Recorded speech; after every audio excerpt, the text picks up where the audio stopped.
volume up here because it sounds like I can't really hear what's going on. So I'll just take a second. Okay. There we go. All right. Well, welcome to the class, everybody. Today we're going to be going over the moon. The sphere of the moon is where we're at. We've gone through our previous our previous 7 classes. Our previous let's see, planetary principles of planetary magic. We've gone through from Saturn all the way down here to the moon. Now this is our last of the 7 spheres that we're going to actually go into any kind of detail on. Starting next week, we're going to be switching over to the tutelary classes. If you haven't signed up, please do so. I'm certainly looking forward to the next phase of our great work adventure. But today we're going to be talking about the moon, the seventh planet in the total number of planets that are going to be taken care of here. So I'm trying, if you can't tell, I'm trying to open up my PowerPoint on my silly monitor, but I guess I'm not going to be able to do that. So whatever, it is what it is. All right. So anyway, so in our previous lessons, we've talked a little bit about the other spheres of manifestation, or the other spheres of on the chain of manifestation, and the process by which an idea descends from the mind of God downward through the process of materialization and passing into each of the spheres on its way to the earth before it can be materialized.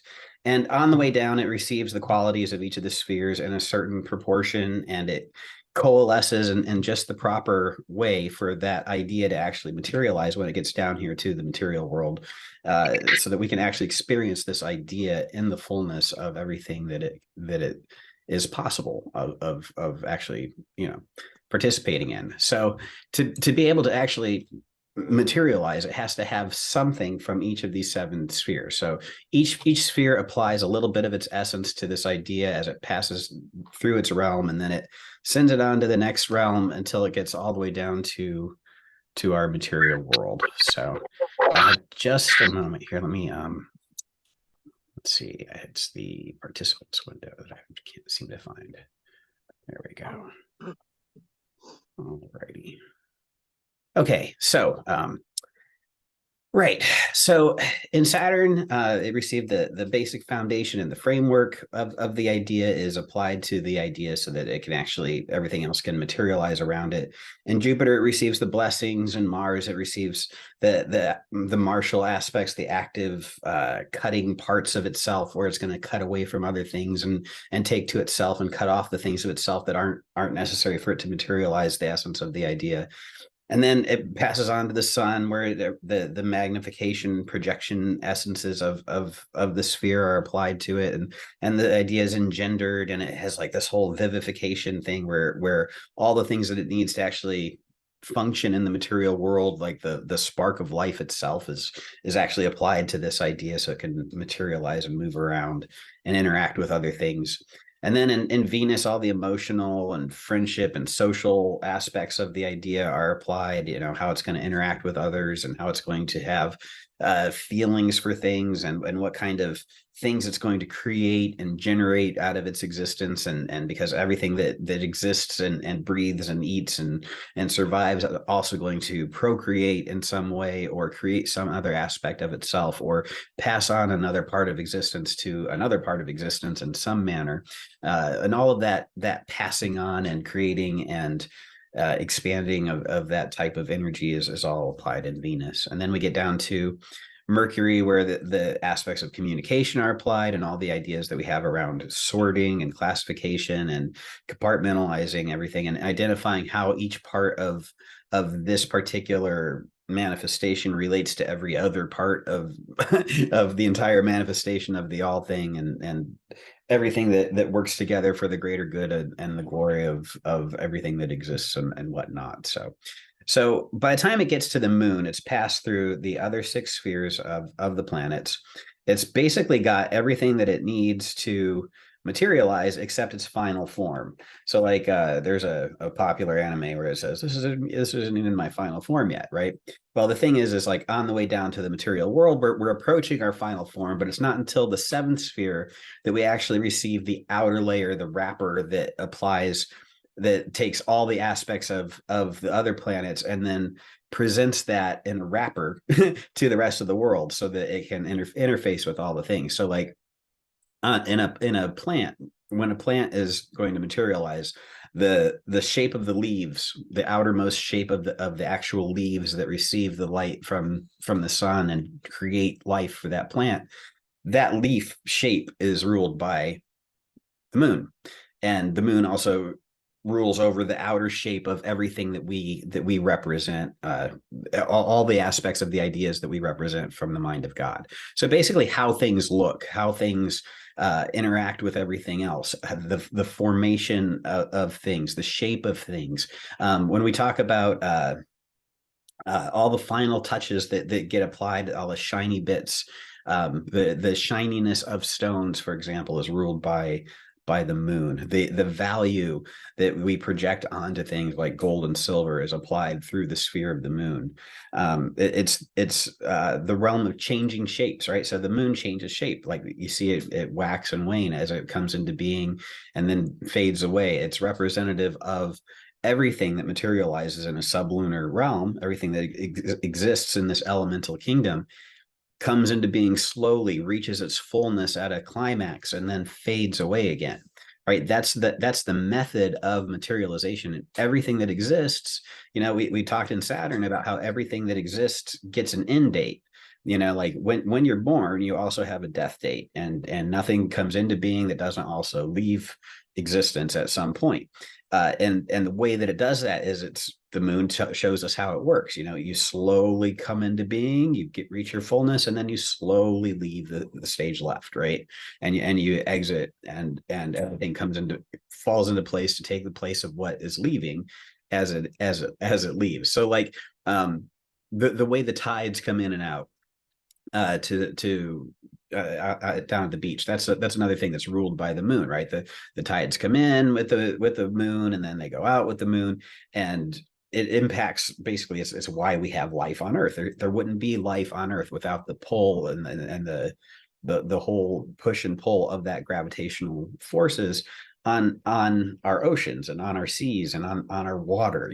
So the moon rules over the manifestation of the earthly side of everything, right? So like when you get to the elements that are associated with the planet, it's the element of earth, but it's also the element of water. So like all watery things and earthy things that are moist are ruled by the moon, and everything that has to do with the movement of water and the flow of water, well, flow is obviously from Mercury, but that coming in and then moving out and then flowing in, and waves and troughs, these are all things of the moon, the whole cycles of things.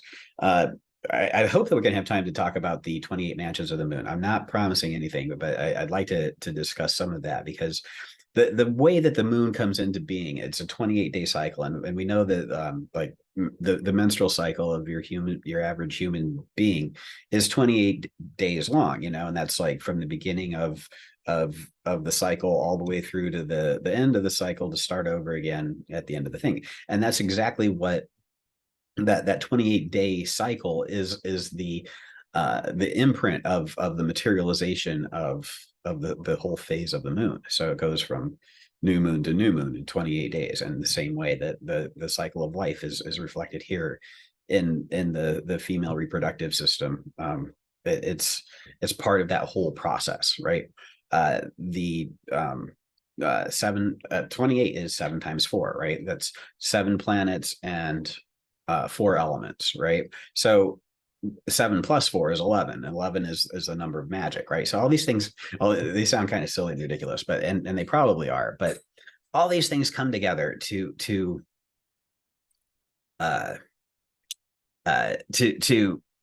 express how things are going to exist here in the material world. So the reason that the moon rules over like a 28-day cycle is because it's a time. It's a ruler of time, in the same way that Saturn rules over time. the moon, by the time it gets down to the moon actually rules over the so like it, you know how in Mercury you get communications and you get connections and you get compartments and you get compartmentalization and analytics and all that stuff. Uh, uh, what the moon brings out is that uh, it's how it's going to actually come into being here as these seven elements are dispersed, or I'm sorry, the seven planets are dispersed to the four elements, right? That myriad of ways that it's ticked and tied into the four corners of the world, these seven forces. It passes through these 28 mansions, right? 7 times 4 is 28, and it does so in a very magical way, because 7 plus 4 is 11, right? So anyway, it's all part and parcel of that whole miracle of manifestation and existence. Let's see. So yeah, the anything that changes shape is going to be ruled by the moon. Anything that comes into being slowly and then leaves is going to be ruled by the moon. So basically, everything here in this world is impacted by the moon. One of the things in Agrippa that it talks about that I'm not going to talk about in any of our beyond where I talk about it right now, is that the astrological considerations before you do any magical act. One of the things you have to take into account is the moon. And when you're having success and success and success, or failure and failure and failure, and you can't figure out exactly why your magic isn't working, Agrippa says you go and you look at your moon placement at the time that you're doing your ritual, and if your moon is not favorable, your magic just won't work. I don't personally hold to that. I don't believe that. I don't think that that's true. I have experienced things that indicate to me that in reality, you can have positive effects when the moon is afflicted. So sometimes it works out in your favor regardless. There's two different approaches to the astrological timing, and just basically the lens that you use to look at astrology and whether or not you're going to allow that to impact your experiences with magic. And either you believe everything about astrology has to be as favorable as possible, and you're going to wait until that time is just right for your magical act. And that's electional astrology. You say, I'm going to do a Jupiter rite to get wealth, so you find a Jupiter hour on a Jupiter day, and then you look for all these other things that are auspicious or everything, and you make sure the moon is not afflicted and everything is just perfect, and you find the perfect Thursday for this. And then you wait for it, you mark it on your calendar, and you wait and you wait and you wait. And as it approaches, you stop eating a couple of weeks before, and you like fast, and you go off of meats, and you stop having sex, and you drink only dew, and you breathe only air and all this crap for a couple of days. And once you're purified, you go into the thing, and assuming that like last minute your car doesn't break down, or you don't have to go to work, or all these other millions of things that could go wrong don't go wrong. You actually get to do the right in the elected hour, and it's going to work out. Hopefully everything goes your way. In my life, things are not that predictable. We just don't know what's going to happen 2 weeks from now. And what with one thing and another, the things that I've been born with in life to deal with, I have, it's not safe for me to assume that everything is going to be exactly the way it is today in 2 weeks, because I have peaks and troughs. I have extreme things like that. Not these days. I've calmed down quite a bit, and I'm properly medicated, and I go see my therapist regularly enough. But the chaotic structure of a life lived with mental illness definitely makes you not want to or not expect things to be very stable in your life. So I learned a different way of doing magic, and that was basically the bless the fuck out of it method. So you can either wait for everything to be as right as possible and hope that everything goes well when it's time, or you can get it. You basically, what I do is I make sure my hour is right. First of all, my day is that's sort of important, but not that important. But as long as my hour is right for my planetary hour, I figure I'm just going to go for it. The planetary hours establish the clearest communication time for communicating with that planet today. So like I know I can look at my planetary hours calculator and see what planetary hour I'm in, find an auspicious time right away that way, and then end that time, do my ritual, and use the bless the fuck out of it method, which is basically you conjure the god, the intelligence, you say that the Orphic hymn, and you concentrate all this energy, quote unquote energy, into your ritual that is the result of all your ritual activities, so that it counterbalances the negative forces that might be in play by the astrological system. So you can pick whichever way you want. I mean, ideally, you're going to have everything going your way astrologically, and ideally, you're going to have everything ready to go on those dates, and that would be the best way to do things every time. But it's just not like that in real life. We just don't have that option to have everything be perfect all the time. One thing I learned as I got deeper and deeper into astrology is that it's never, ever the right time to do magic. Something is always afflicted.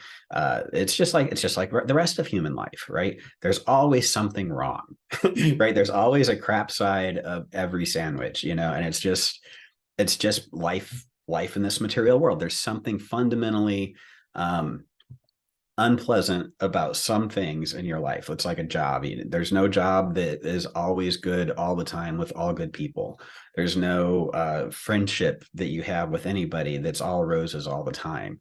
There's going to be times where there's conflict. There's going to be times when people don't want to do the same things. And there's going to be some kind of argument or discussion or compromise that goes into play where you don't get everything that you want in a situation. And that's just how it is. We exist in community. We exist together with everybody else. We are a communal species, and we are a communal manifestation. We have lots of us and lots of animals and lots of plants and lots of everything. And if you're an animist, you believe that this spark of God, I personally believe that God is immanent and within everything, and that there is just this one material monism that monad that is part and parcel of all of existence, and we are God, and I am an expression of God, and you're an expression of God, and the table is, and everything is animistic, and through the power of conjuration we can actually communicate with the intelligences that rule over everything. The idea that is manifesting as my deck of tarot cards, for example, I can conjure that intelligence of my tarot card deck to interact with it, to scry with it, to get better communications from my cards, so that I can learn what the meanings are and understand what this deck in particular out of every other Thoth deck on the planet means when it shows me a Prince of Wands, right? I can understand that because I can communicate with the intelligence of that one thing based on my belief system, right? And all that this interacting all these different aspects of this all thing that manifests as all of us, and all of these other things are all interacting together here within this sublunar realm, within the four elements. And it's all, I don't know, it's all just right here, right? It's all here, and it's working together, and it's finally it's all coming together, but in the same way that everything isn't perfect, astrology is never going to be perfect. The timing is never going to be just right. There's always going to be something wrong with your readings. So based on that, I recommend a nice healthy balance. You never want to do your magic when things are absolutely positively completely afflicted, but you always want to do your magic. Like I have never not done magic when I felt like I needed to do magic about something. I think that that's just the best way to go. I advocate that I think everybody should be doing magic about just about everything to fix all their problems, to solve every aspect of what they're trying to deal with in life. It's just what I think people should be doing. So, yeah, that's just how it feels to me. All righty. So, yeah, so outermost shape of things is ruled by the moon. Let's see here. I believe. I think we're good. I believe everybody. I'm sorry, I just got a message that said that my meeting was this morning's meeting. By the way, if you got that message this morning, I'm sorry that it had the 8:30 on it. It should have been 4 p.m. I hope going forward, all my classes are probably going to be at 4 p.m. So like if it has any other hour, just assume that I screwed it up. If I've told you in 15 places, it's always going to be at 4. It's always going to be at 4. So sorry about that. All right, so back to the lesson at hand. Okay, sorry about that technical difficulties. We will splice that together in post post production, and hopefully we'll get that fixed. So we had just really started we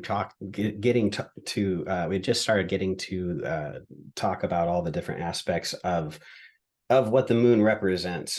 So the sphere of the moon represents imagery, and the outermost shell of things, the reflection of things, how we actually see each other, and how we interact with one another. Are you seeing my screen now? Yes, yes. There we go. Okay, great. All right, and then I need to go back to this. So yeah, the outermost shell of all things is being interacted with through the sphere of the moon, but also within the realm of the moon, because the outermost appearance of things is ruled by the moon. It's also the realm of deception, because what we see is not always what we get. It's the realm of where we could be tempted to fall into the traps of our immediate desires or whatnot. It's we don't really know what's going on in this material world. That fundamental flaw to everything that exists is always sort of black flagging us at the last lap and trying to undermine what we're doing. But that negative aspect that exists in everything has a lunar component to it, and in the moon, it's the realm of deception, being ensnared, being tempted to do things that are not appropriate, that you wished you hadn't done. All the things that come with regret and cause regret. Let's see. Yes, we are being recorded, by the way, Joey. And I think I said, you know, I'm going to go ahead and I'm going to pause recording here. Oh, okay, great. Okay, never mind. We're going to keep going then. Right. So, right. So because it's the realm of deception and whatnot, you have to be really careful when you start to enter into the lunar realm.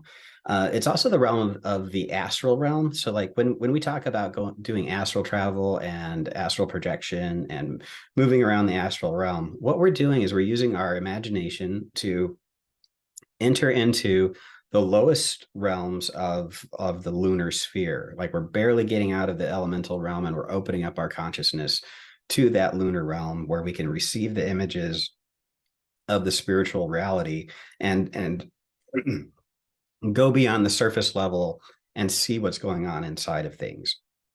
So you have to be careful of getting distracted by the images of things, but also understand that within the realm of the moon, you can start to go deeper beyond the surface level and into that astral side of things, where you get intuition, premonitions. The moon rules over all of your psychic abilities, all of your sensations of the spiritual realm. Your spiritual senses are all tuned in the lunar realm. There's a whole argument that we don't ever leave the astral realm when we do magic, that all of our magic, that we conjure these spirits and then we interact with them all within the sphere of the moon, because that's the realm of psychic communication and the bidirectional communication between the spiritual world and our material world. It's the realm of the moon where the above meets the below. It's at the edge of the sphere of the moon, where it gets turned over to these elemental kings, where this idea actually materializes, right? So when we get up to the precipice of the material world, and our consciousness is starting to perceive that spiritual reality, we're starting to actually interact with that spiritual truth through our psychic senses, and that's all happening within the astral realm. And the idea that we would have any senses to actually interact with anything with beyond the realm of the moon, there are arguments that basically, you know, once you get to Venus, everything that you're experiencing, you're still seeing it all from the realm of the moon. You're just watching like a video almost, and the astral realm is taking on all the pieces of the. Hi Giles, thanks for joining. Hopefully all the links got updated. So yeah, so the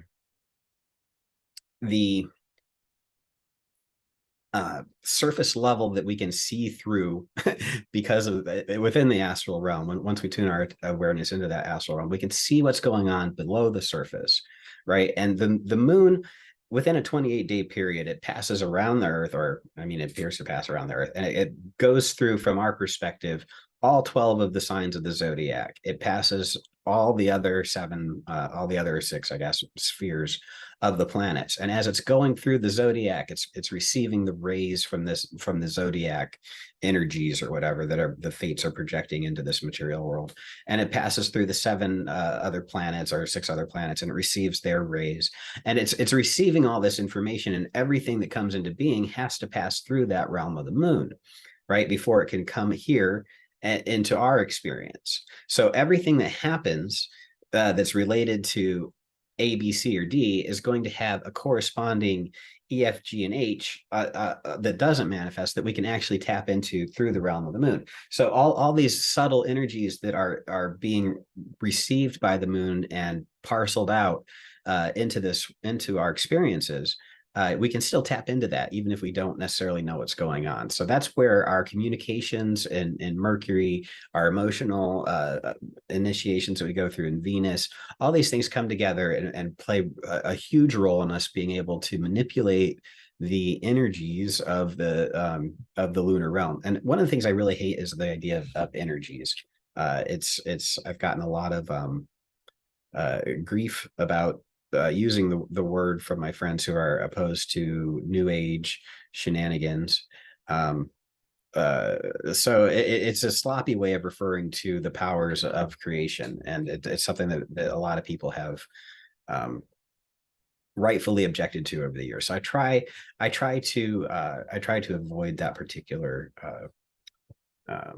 the idea of energy, but I mean, it's just another model, it's only a model, but it's kind of sloppy and inaccurate, so I try to avoid it. But the energies of these planets, whatever the essences of these planets, the moon is passing through them and receiving them, and we can tap into it to receive those things. So, and in the same way that all of the moon reflects the light of the sun and into our dark world and this material world, it's reflecting these energies of these other planets. It's focusing them. It's like a lens that's taking all these different energies and condensing them and coalescing them and focusing them into this material world.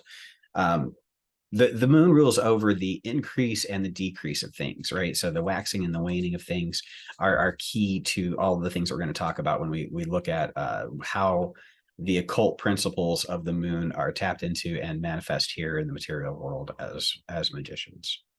Let's see. I think I've covered everything here on. One more thing I wanted to mention: when we're doing astrological talismans, we can use silver for all the metals of all the planets because of this property of the moon, where she passes through all the other elements and all the other, the other zodiac signs and the other planetary energies. Because she is so receptive to all those things, and she is the lens that focuses all those energies, the metal of her planet can be used to substitute for every other metal in there. So if you're ever trying to create the physical material talismans that we talk about in this class from the Key of Solomon, you can always use silver for that. And blank seals or blank discs, they're silver plated discs, work great for spirits, and you can engrave them using a Dremel tool. It's super it's relatively easy to create real metal talismans for all the planets using silver and a Dremel tool. So definitely highly recommend it. I do that for all of my conjurations. It's really an incredibly useful way to get in touch with all these spirits. And the energy that you use, like your actual physical energy to engrave a metal talisman, it's not easy. I mean, I say it's easy. It's simple. It's not complicated,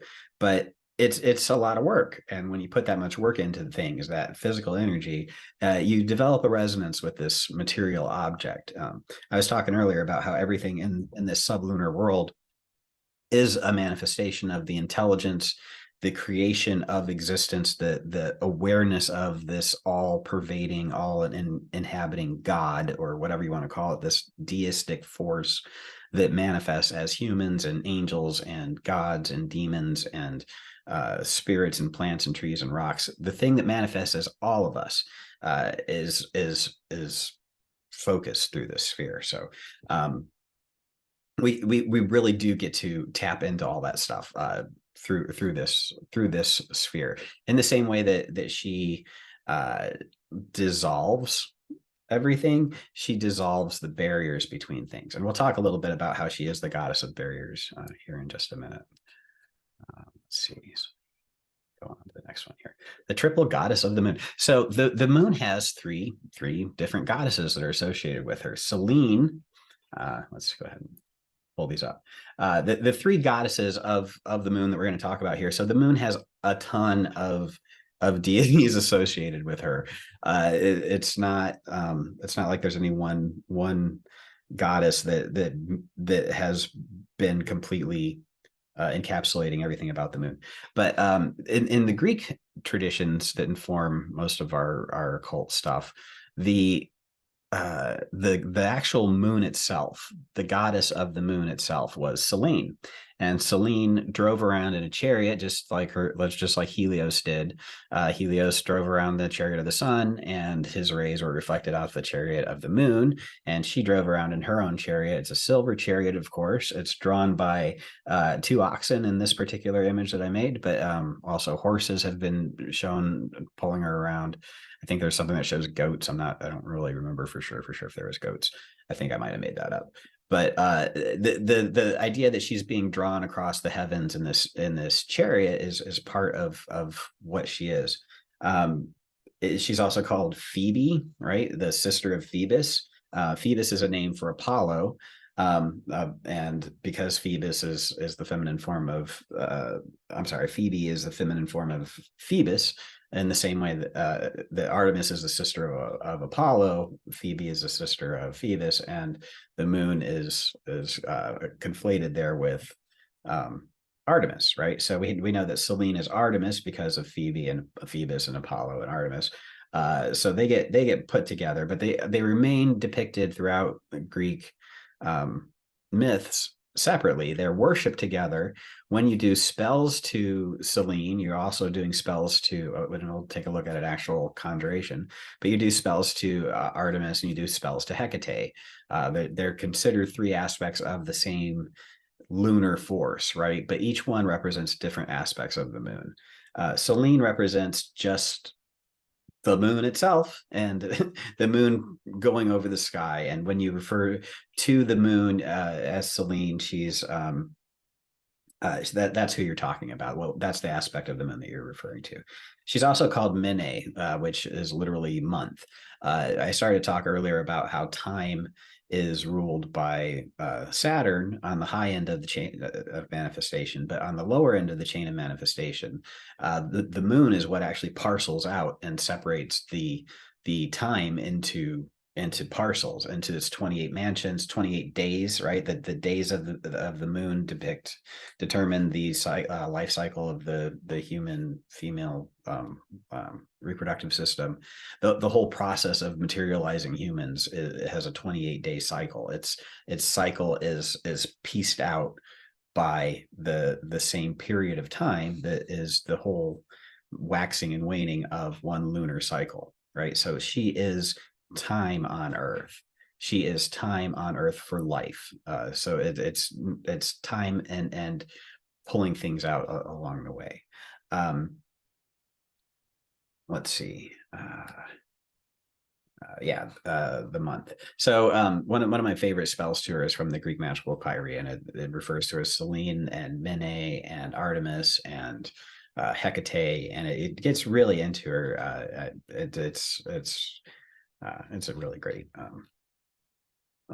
spell. But by the 3rd century, point being, by the 3rd century, she had the magical interactions with the moon often involved calling on all three of these different goddesses who started off as separate entities, but got conflated in all practical terms as the same entity. They're still shown differently in art, but it's just so that you can tap into the specific aspects of it that you want to show.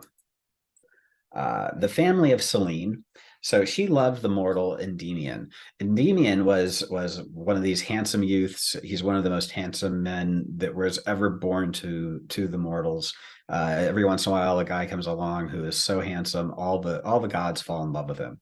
And like Ganymede Zeus fell in love with Ganymede, and Endymion Selene fell in love with Endymion. Uh, she actually fell in love with him, and so she snuck off. She quit driving her cart around. She gave her chariot to her brother Apollo to drive, while she went and hung out with her lover. And it was so bad for everything. It was pretty much the same story as when uh, Helios's son took his cart for a ride. The nights weren't the right length of time anymore. He was going too close to the earth. He was going too far away from the earth. He wasn't materializing in the way that he was supposed to. Apollo just was not a very good moon chariot driver. So eventually what happened, uh, Zeus grants Endymion immortality, and puts him in a cave where he sleeps for all time, and eternal youth and eternal sleep in this cave. And in his sleep, then Selena can come and visit him in his dreams, and they have lots and lots of sex and children and everything. And they have like over 50 kids. Those are the months. She is the that's the Menai.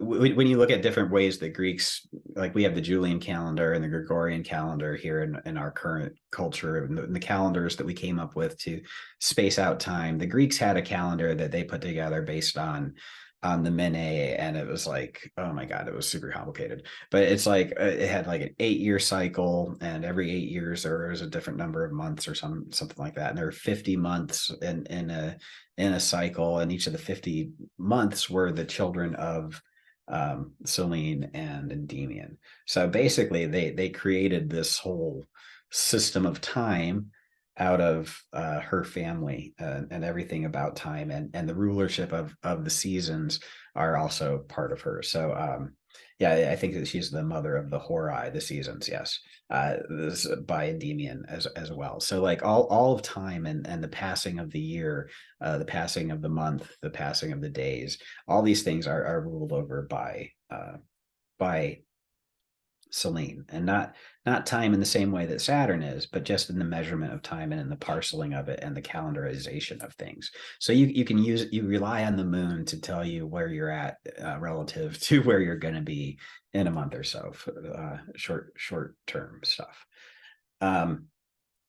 Let's see. Her other children include Pandia, which is all gifts, so all positive things, and Ursa, the all-nourishing dew. This is an aspect of Selene that is one of her powers, right? The powers of the goddess, like Artemis, and the goddess Artemis is the goddess of childbirth and protects women as they're having.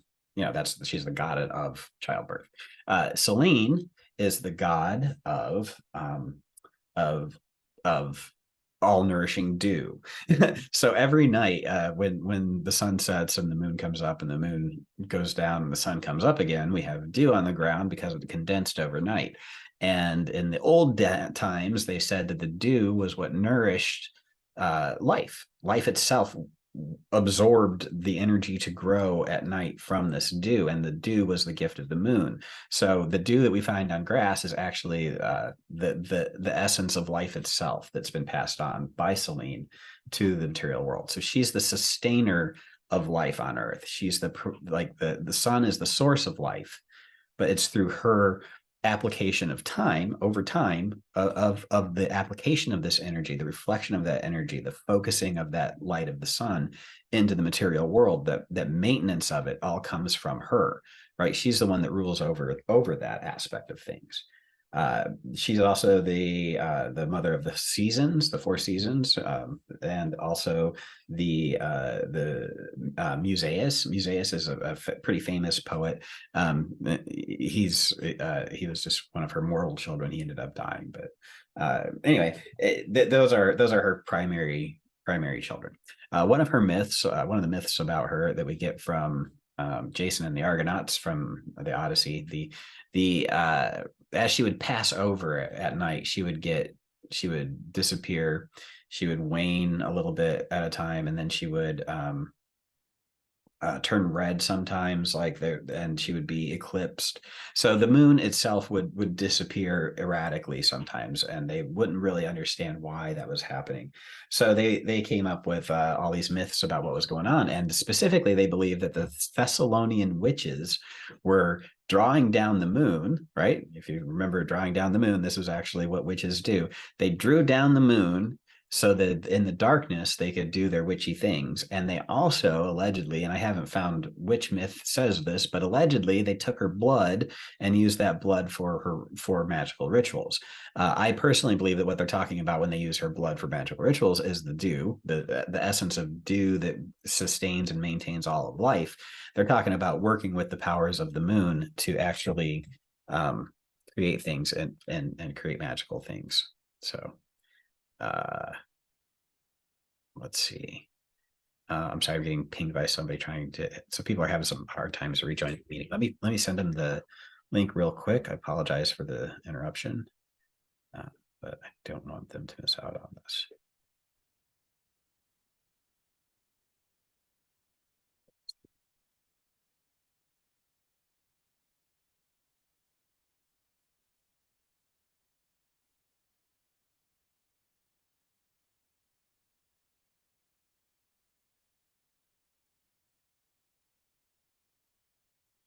Oh, this is annoying. I can't find my screen. Okay, here we go.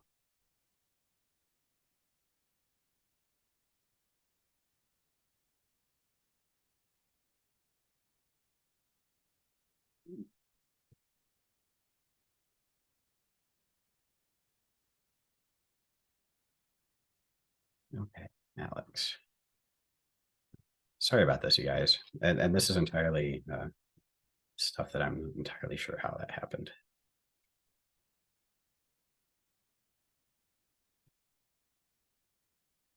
Okay, so hopefully we'll have 3 more people hop in. All right, so carrying on with our presentation.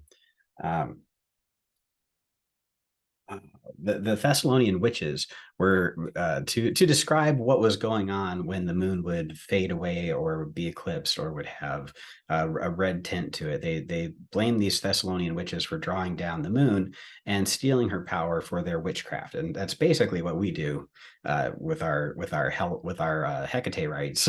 Whenever we do a Hecate rite to call on her for help with our assistance, we're basically drawing down the moon. And when we do our Hecate rites, in theory, you're not going to see the moon in the sky because she's here with us, right? So that's happening with us. So the idea that we are actually stealing this power from the moon is not a new thing at all. But it didn't used to be all love and light and kindness. It was actually it was considered we were trying to eat her, consume her, and basically in ancient Greece there were two kinds of people. There were the people that were writing all the histories and the philosophies and the observations of things and the social commentary and the explorations of thought and whatnot. And then there were the actual people that lived and breathed and had their being in Zeus and in the day-to-day life. And what the hoi polloi people, like the people of the community, did was magic, right? The Greek magical papyri are representative of what most people did when it came to magic. And then the people in the city that recorded history and wrote the stuff about philosophy and whatnot, they wanted to depict existence. So it was basically the city versus the country, in the same way that we have like blue cities and red rural areas here in America, and I believe in France too. It's pretty the further out in the country you go, the more conservative and the more redneck people can tend to be. Rustic. The rustic gods are the rustic rulers of the rustic areas. So this is how it's always been. Like the Apollonian intellectuals of the city have always looked down on the rustics of the wild, but the rustics of the wild have always had a stronger connection to the gods themselves. Zeus was raised by the rustic gods.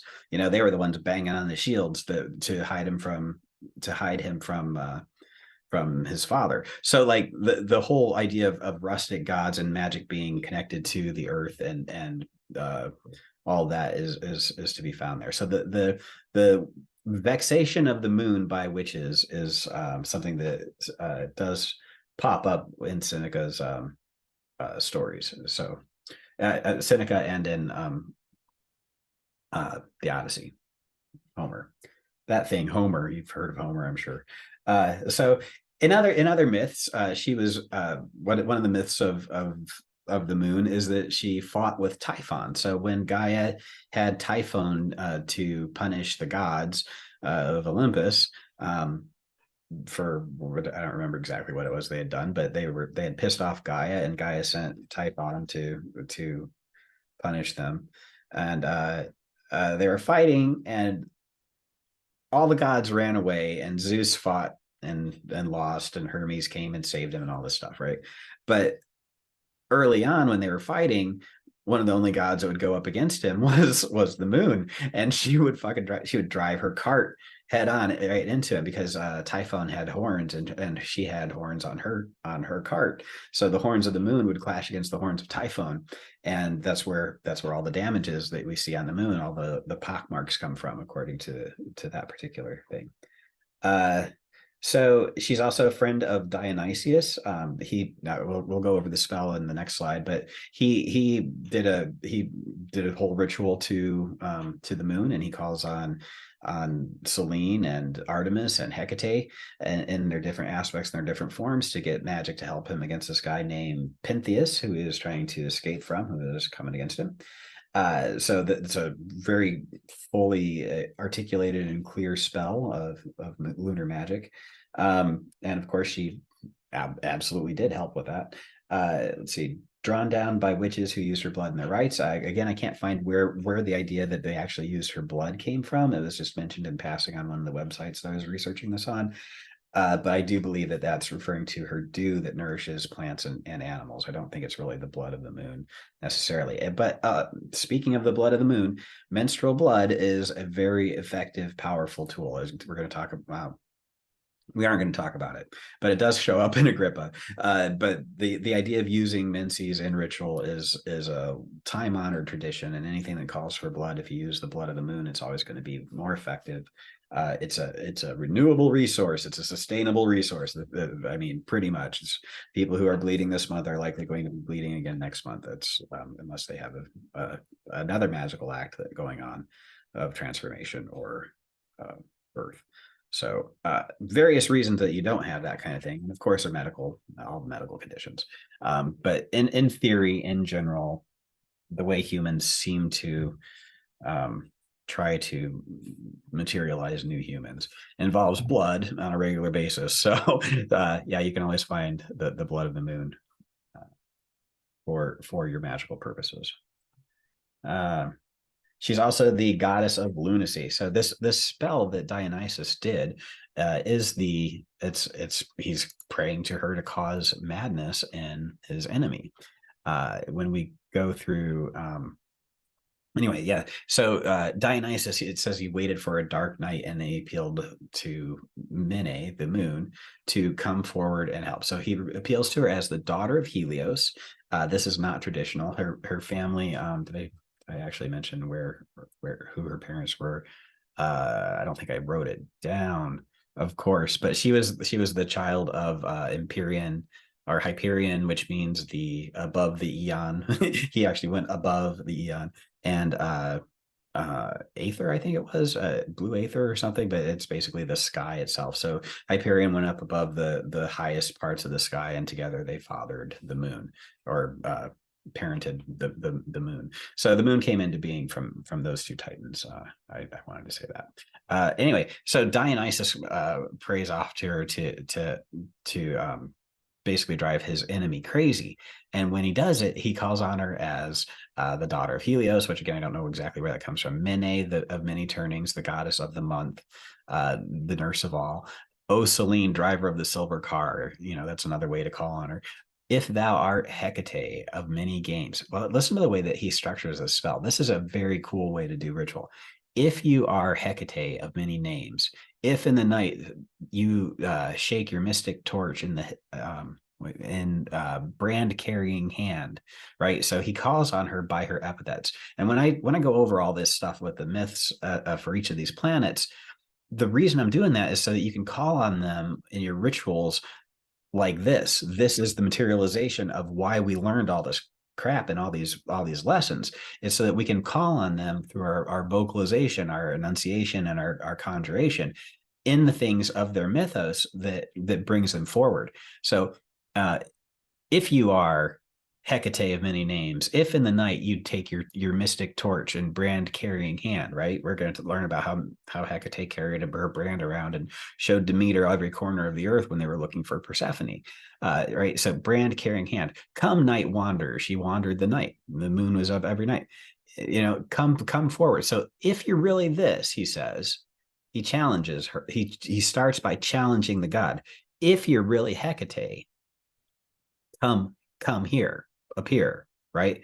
If that's you, come here. If you're the stag hunter Artemis, if on the hills thou dost eagerly hunt with fawn killing Dionysus, be thy brother's helper now, right? So if this is you, right, is a little bit of a challenge. You question the gods' ability to materialize what it is that they're supposed to materialize.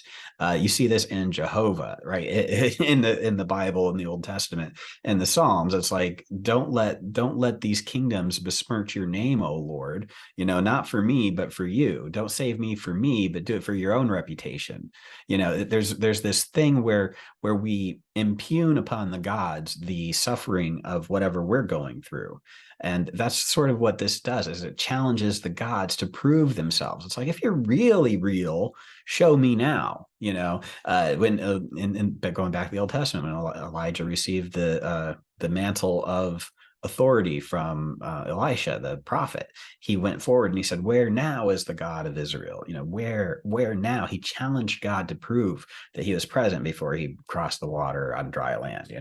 He basically hit a river and was able to get across. That's where God was. Excuse me. So anyway, if thou art the stag hunter Artemis, he says, if that's you, be thy brother's keeper now, be thy brother's helper now. He calls on her based on his relationship with her, because he's Dionysus. He's the one that has hunted with Artemis on the hills before. He knows that that's her. And he's like, if that's true, if we ever did this, if we have ever had fun under the night sky, by my relationship with you, I call upon you now, be here now.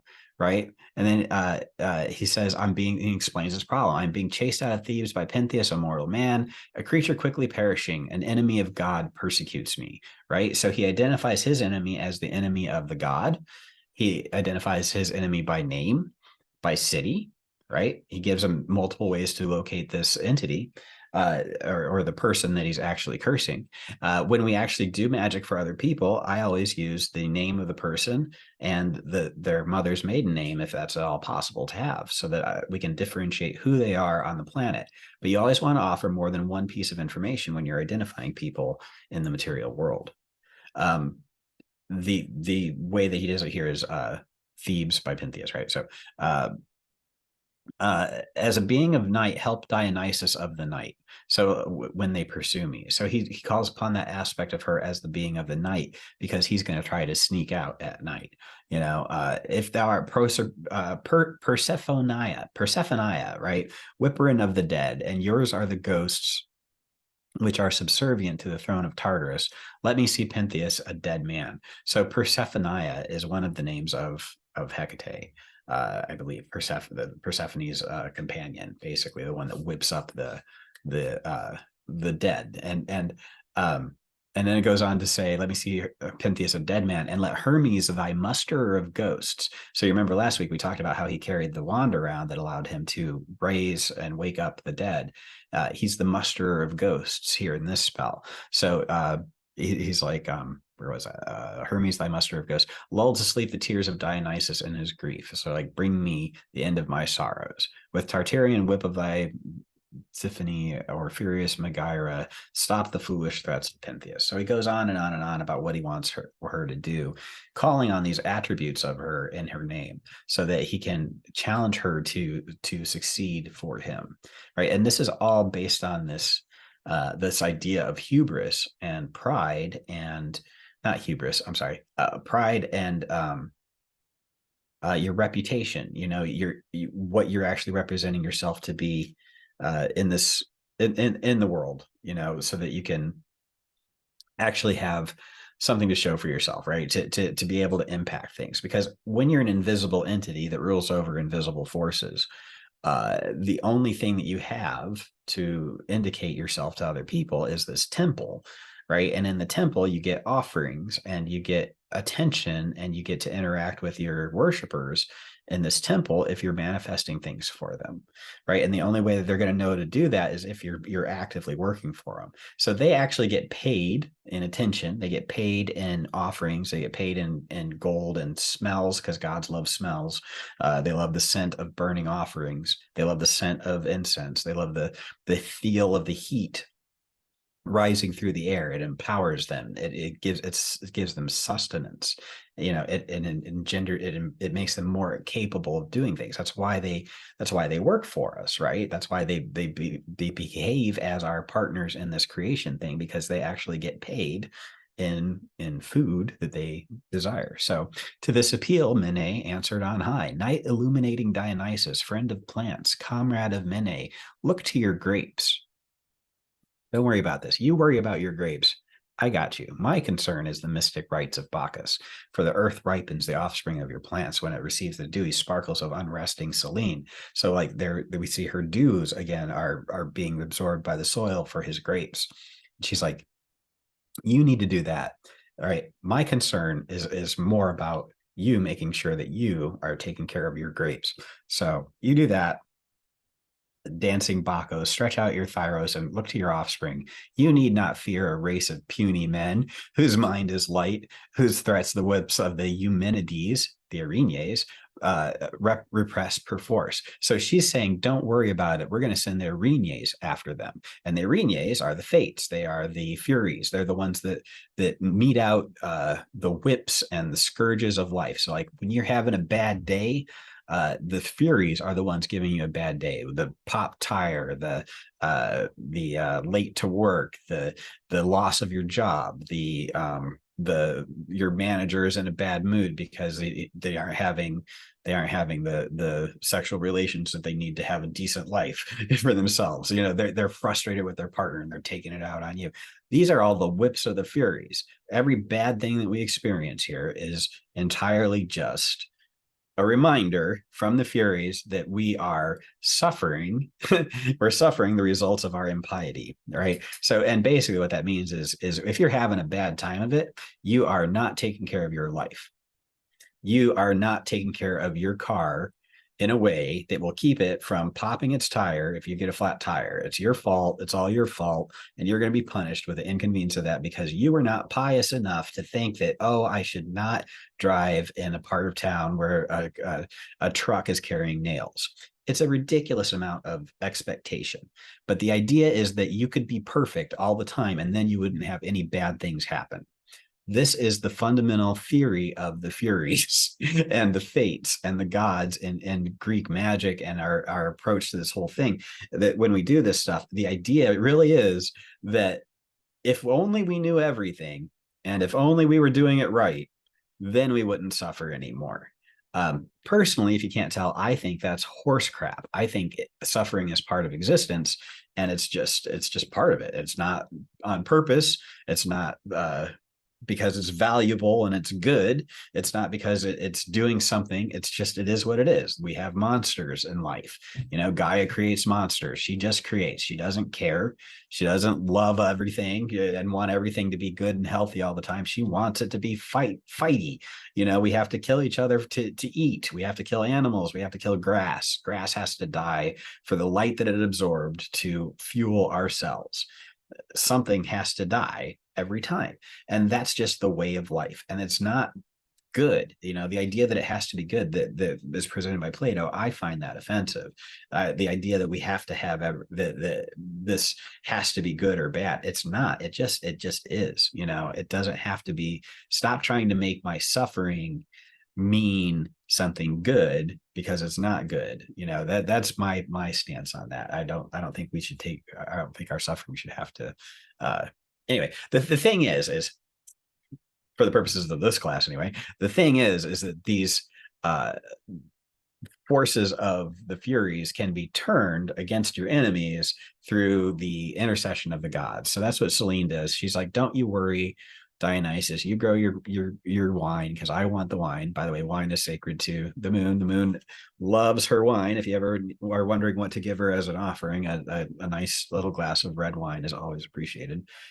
Let's see. Where were we? I command madness and excite lunacy. I will not leave unpunished earthly violence against you. So yeah, she is the goddess of lunacy. Like lunacy is really when we get too much. If you ever have any brushes with mental illness, people who are mentally ill are too much of one part of a human. They're turned up to 12 instead of just like at a more rational 7 or 8 on occasion. They're just a little too much on their imagination side. They believe things that aren't true. They see things that aren't there. Luna, right? The glamour, the imagery, the outermost things of things. They see things that aren't there. They respond to the full moon. Crazy people come out on the full moon. The werewolf myths, the increase in police activity, the urban myths that we have of that, the cycles of the moon can be tracked in the mental illness wards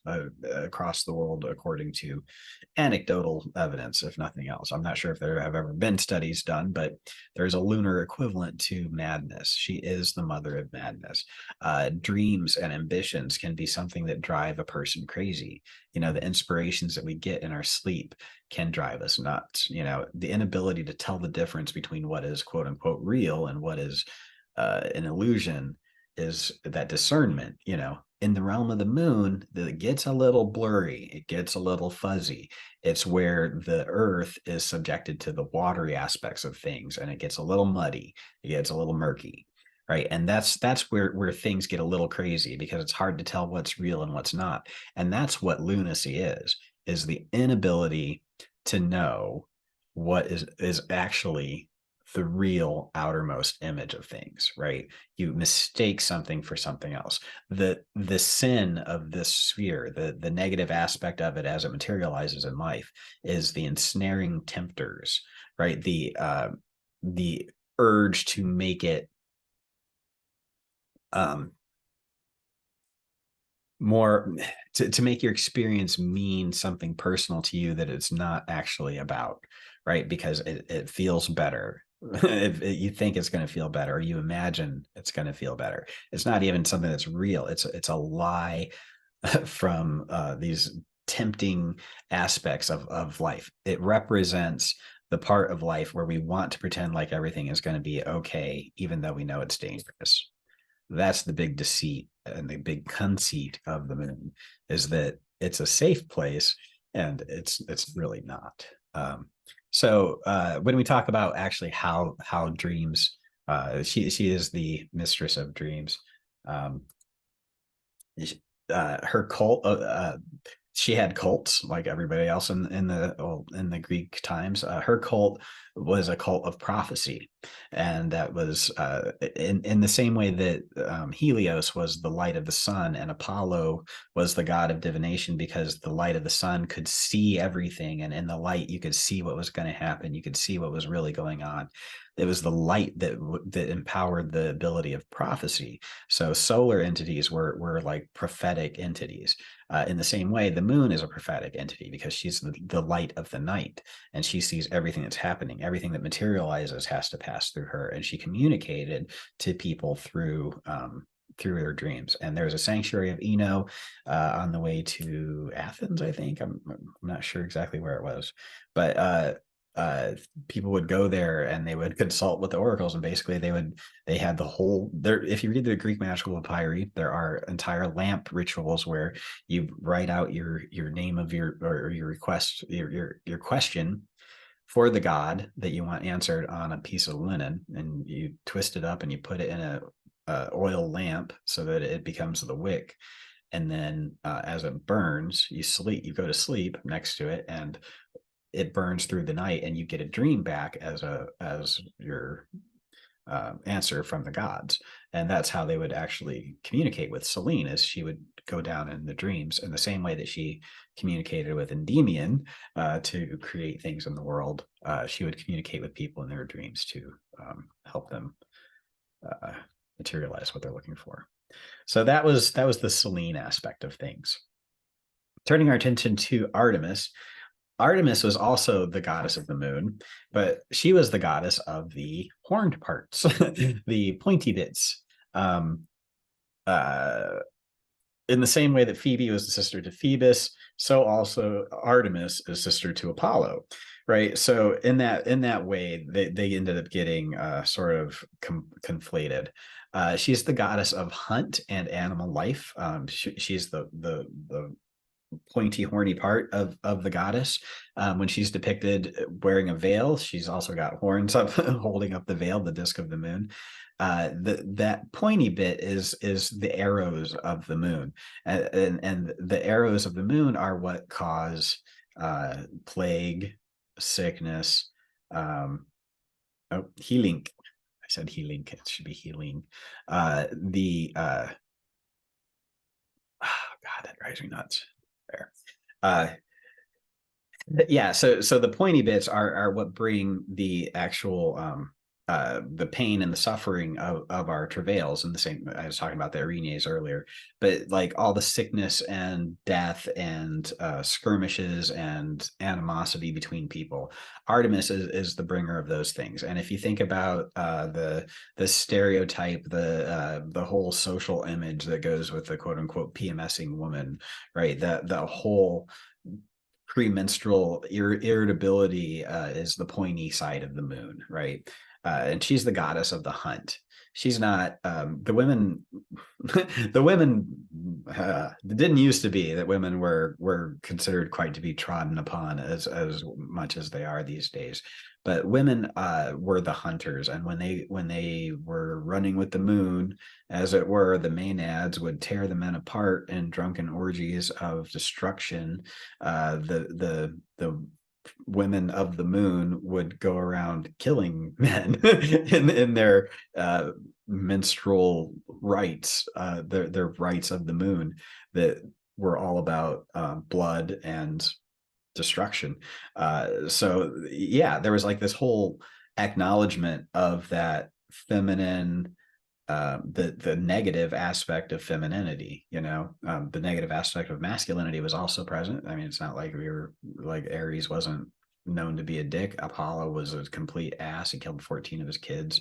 I mean, the whole thing about the thing about Greeks that I love is that every aspect of our terrible existence are represented, and the point isn't that everything is perfect all the time and we have a good time. The point is that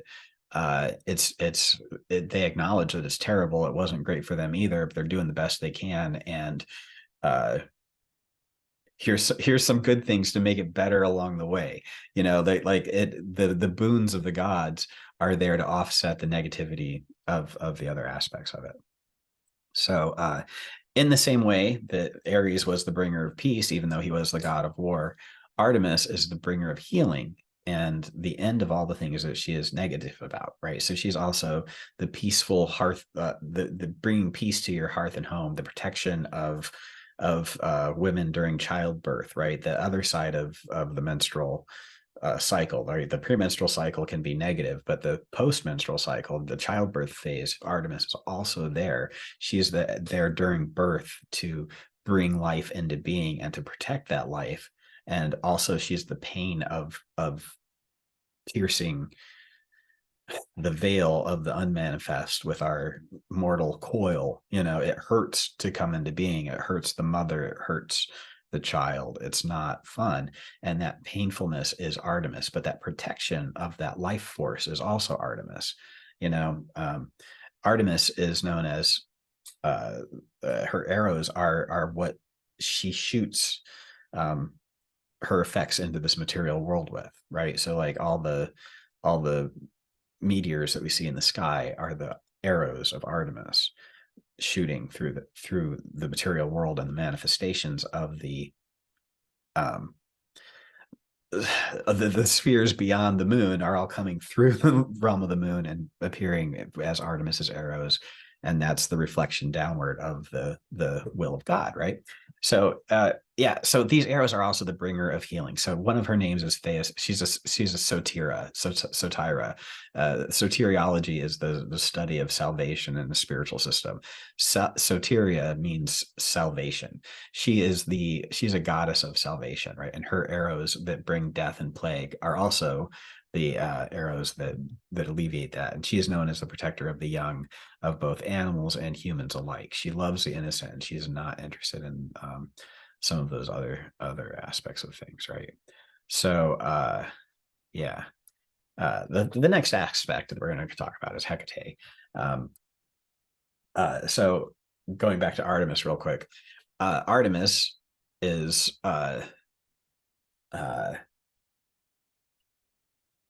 she was the anyway, she was known as the far shooter, right? So her arrows that she was shooting into being, I wanted to say, is how she impacted things from afar. And what the word that means far shooter and affector from afar is hecaton, right? Hecate, right? Hecate means the far shooter, the far influencer. She's who influences from afar. She carries two torches, right? She was Artemis, the playmate. So picture this, right? The gods have these kids, and the kids play together, and Artemis and Persephone are friends, and they play in the fields together, and they're hanging out all the time, and they're really like they're BFFs. Like they are the squad, right?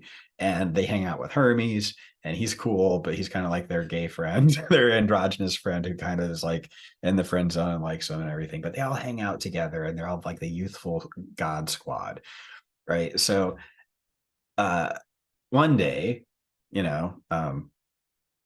Persephone goes off with Hades, and either she goes off intentionally and willingly, or she was taken against her will. There's multiple versions of the story.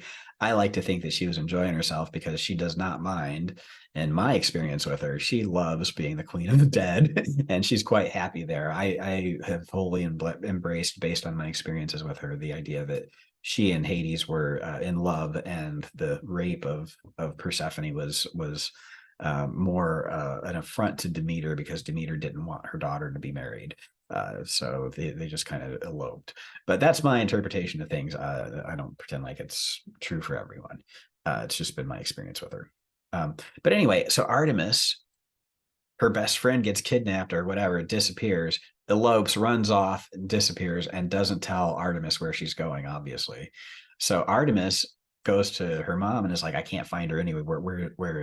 Where's my friend Persephone? And she's like, I don't know. So let's go find her. So she's the one that helped guide Demeter in her search for Persephone at night. So she's the torch bearer. That's why she's carrying the torches. By the 5th century BC, she was already identified with Artemis. So Hecate and Artemis had already been conflated, even though they had different roles. Hecate was supposed to be the daughter of the Titans, who ruled over earth and sea and sky. When during the Titanomachy, she assisted Zeus. She's the key bearer. We know that she's the bearer of the keys to hell. She's the one, when Zeus actually released his brothers from the Titan that held them captive, he went to hell to release the Cyclops. The Cyclops forged the lightning bolt and the helmet of Zeus that granted invisibility, and the shield of, the Triton of Poseidon that granted the power over storms. Right. So the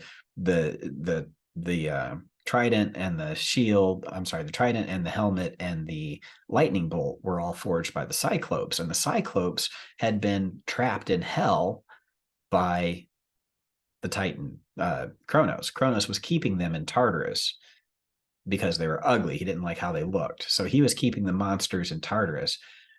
Hecate, right? She had 3 heads, right? So she did not look like everybody else. She was one of the monsters, the monstrous Titans, and her brothers were being held in hell. So she sided with Zeus to free her brothers from hell. And it was her key to hell, Cleiaduce, Hecate Cleiaduce, that released the Cyclops to be able to empower the gods to overthrow Kronos and establish the rulership that Gaia demanded, right? So it was Hecate who was able to actually help with that. So she was a Titan prior to the fact that she was conflated with Artemis, because Artemis came later. She was, the child of Leto and Zeus. So anyway, it didn't happen like in chronological order by any means. But Hecate and Artemis were conflated by the 5th century BC.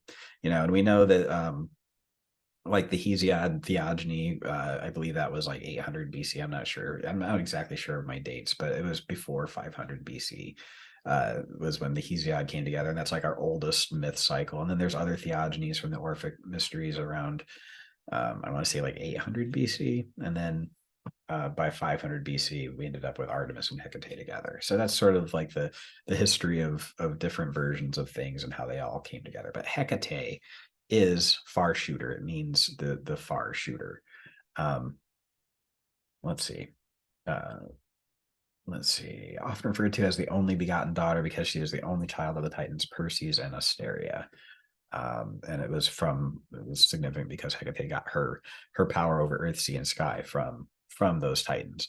And when Zeus defeated Kronos, she got to retain her powers. He didn't take anything from her, and in fact gave a portion of the powers of the earth and sea and sky that he and Poseidon and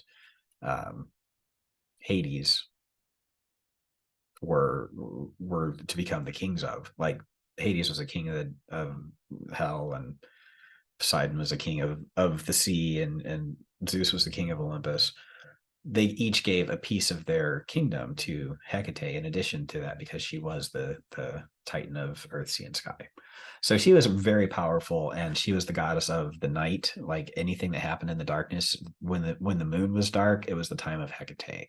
So she ruled the waning moon. She was the goddess of the dark side of things. She ruled necromancy because she searched the night with Demeter. She found Persephone in hell, right? So she became the guide to hell, and it's with her torches that she lights the way for the dead to the underworld. Hermes is her companion when she walks down the path to hell with Persephone. When Demeter has to say goodbye and we have wintertime, Persephone goes to hell with her best friends Mercury and Hecate, and they walk down the path and they laugh and giggle all the way to hell, right? So that's and they have pictures of this happening on the sides of pots in ancient Greece. And I'm not making this up. I mean, I'm telling the story, but I'm not making it up. So anyway, she's the god of necromancy, right? Because she's the guide to hell. She's a psychopomp for the undead, and Hermes has this staff where he wakes up the undead and the souls that get stuck, and he shoos them along. So they're walking to hell with this entourage of angry, hungry spirits around them. And they're the hounds of Hades, right? And the hounds of Hecate, and they're running around all over. And anyway, she's the god of witchcraft.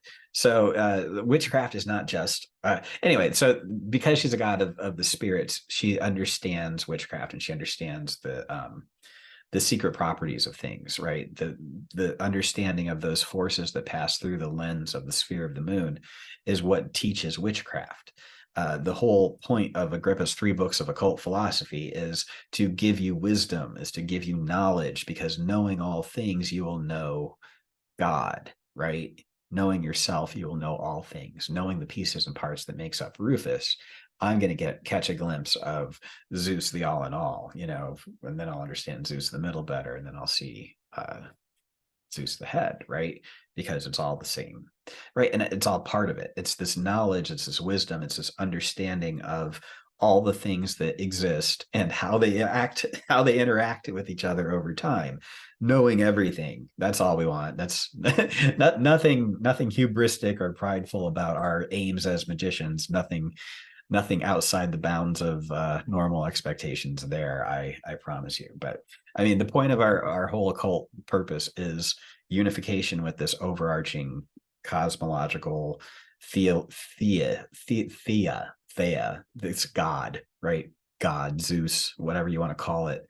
The point of our magic is to merge with this cosmic deity and leave behind the sufferings of the Furies, and they can't get you if you're not there.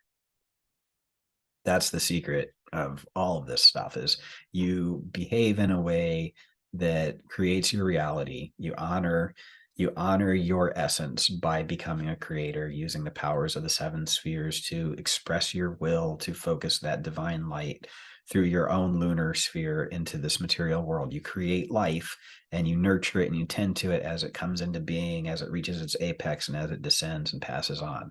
You replace that hole that it leaves with something new. You are the creator of your life when you're a functioning magician. You've attained a conscious interacting role with the creative aspects of existence. And it's through this knowledge and wisdom that we receive that comes from our witchcraft, our understanding of the herbs and the incenses and the timing of things. It's our occult knowledge that empowers us to change the world, right? And we can never lose sight of the fact that that's what we're doing. We are learning how to change the world to make it what we want, right? And we're not the end authority on all things. We're not the boss of everything. We work together as a team. Everybody's doing it consciously or unconsciously. We're creating this world, and most people do it subconsciously. Most people do it in reactions to the Furies and the Irinyes, whatever the fates, they react to things. They don't consciously create their existence in a better way. It's not cohesive. It's a chaotic mess because nobody's focused on becoming fully what they are. And that's what drives us as magicians to be magicians, right? It's all about the moon, like understanding and compartmentalizing Mercury, mixing the I don't know, the tables, the rows and columns of Mercury, the correspondences, with that wisdom of how it all comes together and applying it to this world around us. That's why we're doing all this. Let's not lose sight of that. And Hecate is always there to teach us that. She's always there to remind us that we're here to create, and she's here to help, right? It's through the moon that we do our magic. That's why Agrippa's like, you got to make sure the moon isn't afflicted now, because it's through the moon that we do our magic. It's through the moon that we do our scrying.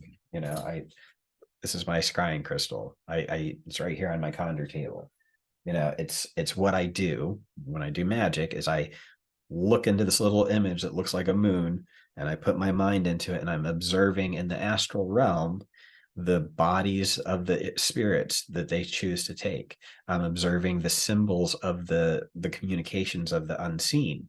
I'm receiving it and I'm observing it, and it's all through this astral imagination kind of feature of the human experience, right? I'm picturing something in the sphere, but this other force is animating it. It's not coming from me. I am imagining it, but I'm not driving it, if that makes sense. And it's that separation or that awareness of or providing space for a separate aspect of the consciousness of everything to manifest in your imagination is how you interact with that. And that's all in your head. It's all in your mind. The idea that we get a physical manifestation of these spirits. Yes, this physical world is a manifestation of these spirits. This is my physical manifestation of my conjuration right here on my desk. That is my conjuration. I conjured that thing. I used Amazon, but I conjured it into being. I chose it. I picked it. I paid for it. I worked for it. I manifested it. I used the forces of materialization to materialize this experience of this desk. I did that. woo, but that's what we do, and that's what the whole thing is, when the time for this desk is gone, it'll be gone. When the time for Rufus Opus is gone, I'll be gone. We have cycles of being, and understanding that all of this is in the process of manifesting, materializing, and then declining and fading. All of it. That's just what it does, and it's going to keep doing that over and over and over again. You really understand that you don't have to worry about whether or not you fail along the way. It's not about succeeding every time. It's about creating every time. And you always create. You always succeed in creating something, even if you don't create what you want. You've changed something, so you're always succeeding. And once you understand that, and you understand that you don't have to win, like you don't have to actually achieve that success in that moment, because what you're doing is building towards that success. It frees you to experience and understand things in ways that you wouldn't otherwise, because your path is illuminated. Your path is illuminated by these torches of Hecate. It's there for you. So the way that we actually work with these things in practical terms, we use the sphere of the moon to open doorways, right? Because the moon is that gateway between the manifest and the unmanifest. It's the point of transition. So Hecate is a liminal goddess. She represents the gateway. She's the goddess of the threshold. She's there for us at the edges of things. We go to meet her at the crossroad where three paths connect, where it's that connection point. We go to meet her at dawn or at dusk, in between day and night, right? In the transitional mode. We go when the moon is at a crescent for certain things, right? Either waxing or waning for certain aspects of our right. We go when the moon is in the right phase. If we're doing new things, or if we're pursuing dark things, we do it when things are brightest, because when things are brightest, what happens next every time? It always gets darker right away. That's the power of the moon, right? We know what's going to happen next. And when it's darkest, what do we know is going to happen next? It's going to get light again. It always does. It's the phases of the moon. And if it doesn't, witchcraft. Witchcraft. So anyway, the opening of doors is under the power of the moon. Things to do with causing and calming storms. So Hecate is earth, sea, and sky. She is the source of earthquakes. She is the source of thunderstorms. She is the source of huge waves in the sea, right? She is the storminess of the sea. She is Artemis's arrows, her darts. She is that. She is the one that causes all the storms. When we get to the pinnacles, it's all about storm management. It's not all about that, but basically it's about storm management. She provides travel protections, because transitions, she rules over the transitions of manifestation. And when she's watching over you, she's basically doing for you what she does for Persephone on her path down to hell. She provides protection. Oh, by the way, she's armed with a sword.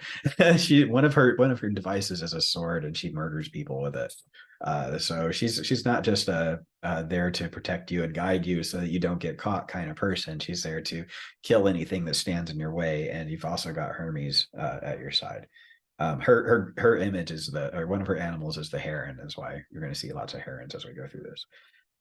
She provides protection from and learning about the poisons and pharmakeia. Witchcraft to Greeks was pharmakeia. It was about hallucinogens. It was about poisons. It was about healing herbs, and it was about killing people and driving people crazy with herbs. Right, so they found all these different herbs, like aconite. Medea was really well known for, or maybe no, it was Hecate. In the story of Hecate as the grandmother of, or mother of Medea and Circe, she is known for being this witch who used her powers to trap Selene and learn the mysteries of poisons and toxins and the herbal manipulations and spellcraft of making things. Back before Hecate, it was Metis. Metis was the goddess of witchcraft and cunning and the knowledge of herbs and how they are interacting. But here it's Hecate is the goddess of witchcraft, and she's the one that understands all the herbal and all these tables and charts that we put together from Agrippa with herbs and planets and stones and animals and stuff. She's the one that provides that information. Learning about occult properties of anything, stone, plant, metal, animal, or person. She provides that.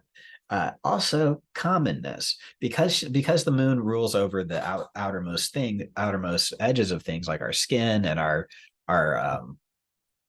like the colors of things, like that essence of things. She is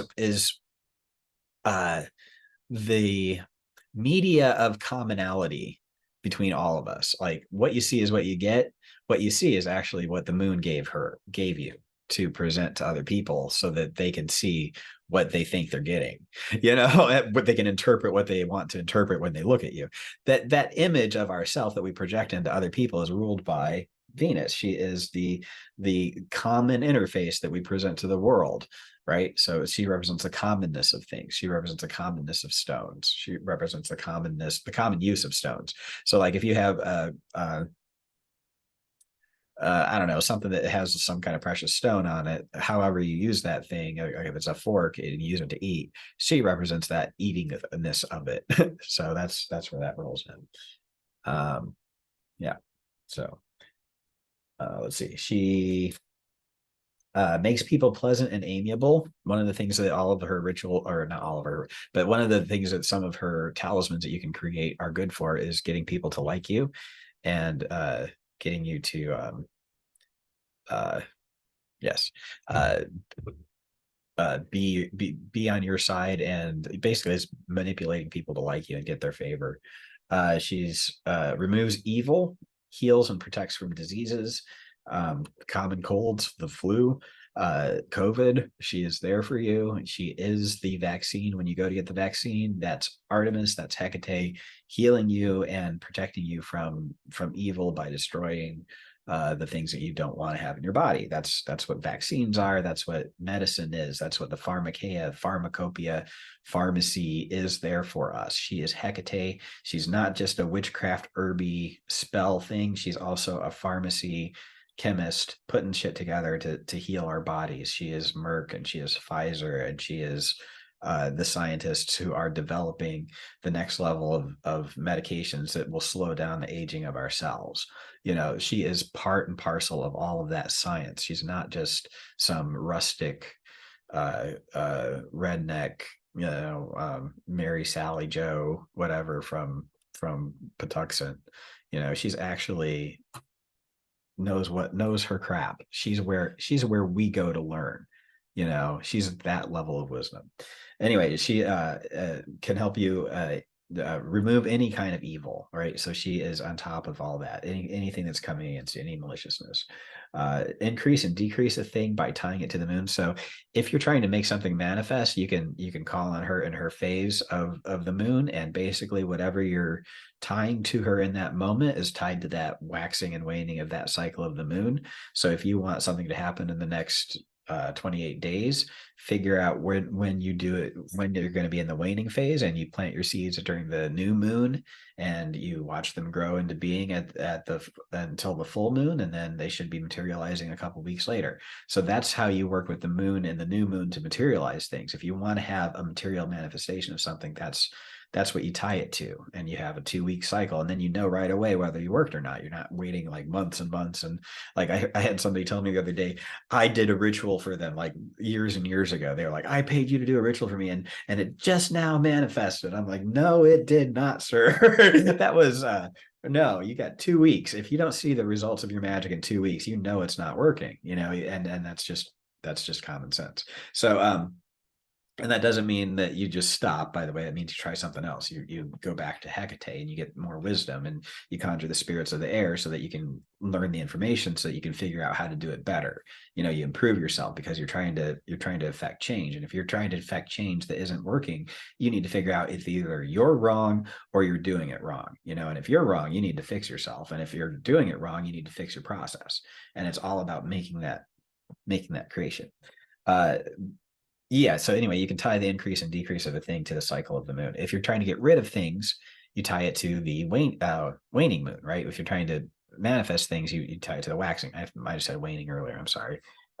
Wrong word. But it's all of that. But it's also lunacy. It's also the taking things too far and being a little bit fringy and a little bit murky at the edges, not always knowing what the clear lines are. Here in the occult world, we are always walking in the realms of the astral realm. And it's really easy to get trapped in that. I tried to talk about it earlier, and I don't know why I wasn't able to communicate it very effectively. But the ensnaring spirits, the negative aspect of Venus, I'm sorry, of the moon, is when she's going to grab hold of us and distract us, and we're going to get confused between what we want to be true and what really is true, right? And that's the thing. You have to trust her light to shine you to the right path. She'll be telling you the truth. And the way that manifests for me is I get these dreams where I know what I'm supposed to be doing and I'm not doing it in the dream. All right. So if I'm having dreams that I'm not doing what I'm supposed to be doing, that's always a communication from my HGA or Hecate or Skirlin or whatever spirits I'm working with to materialize through my dreams, communication that I need to hear about things. Um, so in summary, the moon is the final gate that an idea passes through on its way out of the material world. It's also the first sphere that we enter into when we begin the process of our own initiations and our transformations and our ascension through the spheres so that we can return in power. I don't know if you caught it, but I had a video out there about the Emerald Tablet of Hermes as a path of initiation for Hermetic magicians. It's free on my YouTube channel. Please take a look at it if you haven't yet. It sort of embodies like how I see the great work as a process of this ascending through the spheres and then returning in power to create our world. The moon is that first gate that we pass through as we ascend, and the last gate that we pass through as we return. And she is very much the goddess of the threshold when we are performing the magic. So working with her is key to a great deal of understanding. She rules mystery, magic, and the unknown. She's also light, revealing the unknown, revealing the things that are mysterious, revealing the things that you'd want to stay hidden, right? She's also so anything that people don't want you to know is ruled by Venus. I'm sorry, by the moon as well. So if you have information that you're trying to get a hold of that you just can't wrap your brain around, or you can't seem to, that where people actually are going to benefit from not sharing with you, you can always ask her for ways to get to it. Like even if she can't provide you with the information directly, she can give you a path to it, you know. She gets beaten up in her myths by Typhon. She gets scarred by Typhon. She's not invincible, you know. She suffers as from the Thessalonian witches who are calling her down and using her blood for their rituals. She is not uh invincible, but she is inevitable, like the tides. You know, she is separate from the earth. She is untouchable from here. She cannot be, I mean, you can draw her down for a minute, but you cannot deny her inevitability, right? So she is one of the all-powerful forces, one of the omnipotent forces of the material world. She is unstoppable in her waxing, and she is unstoppable in her waning. There's no part of your life that you cannot remove through the powers of the moon. In Christianity, one of the things I always liked about the teachings there was this idea of what you loose in heaven is loosed on earth, and what you bind in heaven is bound on earth. And this concept of as above, so below, and the expression of your will in both is part of what Hecate represents here. You know, she is that that inevitable waning of everything bad that you don't like in your life, and she is also the inevitable waxing of everything good that you want to manifest. So tapping into her eternal omnipotence is something that you can, once you get the hang of that cycle of constantly moving in time with her cycles, you can change your experience of almost everything. you know. It's almost like if you're in a relationship with a woman who is still menstruating on a regular basis, you pick up the rhythm of the cycle and you adapt your experiences. You know what to expect in your experiences, and you learn um the how to interact with all the different things that are going on, because like in a relationship, the pheromones, for example, are just this chemical mess that goes on that changes like every aspect of everybody involved in any kind of interpersonal relationships. And that's also ruled by Hecate, of course, right? So once you start uh, being in tune with the cycles of manifestation and materialization, you reach this harmony, this um, vibrance, a resonance with everything else that's in existence. And I'm not saying you're like that all the time. It's not like I've achieved anything and I'm once and done. In the same way that everything comes into being and fades away, your own enlightenment and your own uh, understanding and experience of existence, your good times and your bad times are going to come and go in the same way as everything else, you know. But when you're in tune with this whole manifestation of things, like even if you find that you've forgotten, it's real easy to remember again, you know. It's part and parcel of this whole process. So let's see, the practical magic of the moon. This is going back to those pinnacles from the Key of Solomon. There are only 5, I believe, on this one. The primary one is, or the first one is the one that has the names of the spirits on them. The For this sphere, for some reason, for these pinnacles, the primary key is not a wheel. The other ones are circles with staves in them that indicate sort of what the powers are that they represent. But the 4 spirits on this seal are shown on a key, and I don't have any pictures of them. I'm sorry, I apologize for that. But they're in the workbook if you've got the workbook. But the one that you engrave as the primary spirit controlling pinnacle of the moon is shaped like a key from 3rd century. So it's actually like it's a key of the doorway. So it goes back to Cleiaduce. Hecate is one of her epithets as Cleiaduce, the key bearer, to the gateway of hell, right? So even in these Key of Solomon talismans, we're finding indicators of Hecate's power as the gatekeeper, right? And it's through her power as the gatekeeper that these 4 spirits are able to materialize things. So I might be visited by my cat here momentarily.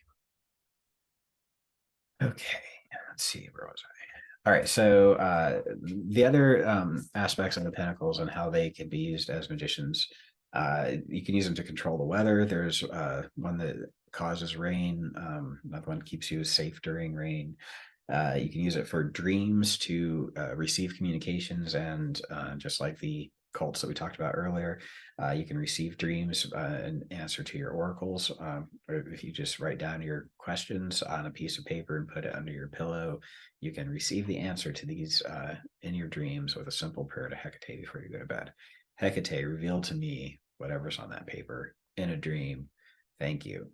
You know, it's really that simple. And anyway, but you can also use these talismans to tap into that.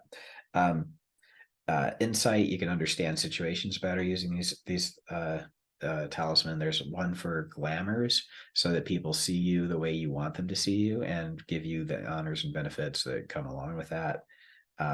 They are very useful for astral magic. And anything that you can imagine is made more powerful with these talismans. And this is going to sound really ridiculous, and maybe it is, but you're going to run into magicians who are petty, and they're into this astral magic stuff, and it doesn't bother you once you've gotten into like your solar initiations, because the light of the sun burns away the fog of the moon every time.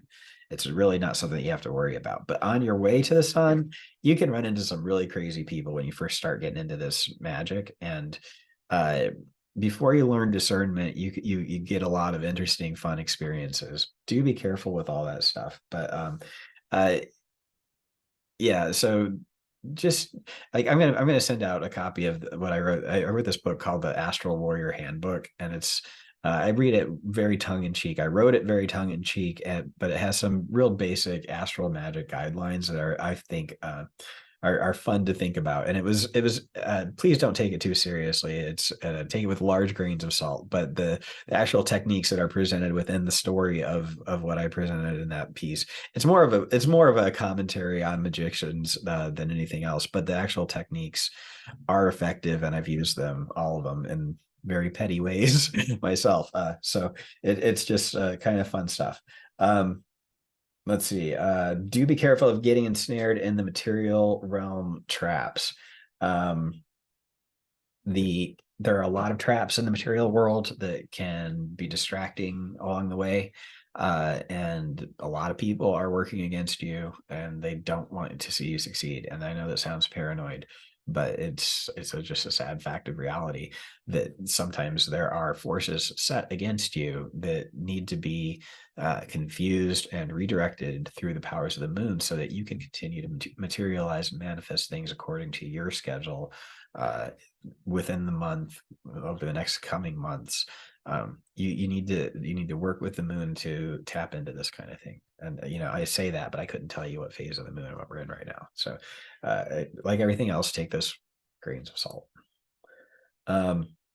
On the devotional side of things, when you start doing the initiations into the sphere, so the moon is one of the first ones you want to go to. You release in the sphere of the moon your negativity, the negativity of any falsehoods, basically all the lies that people have told you, the lies you've told yourself, all the negativity of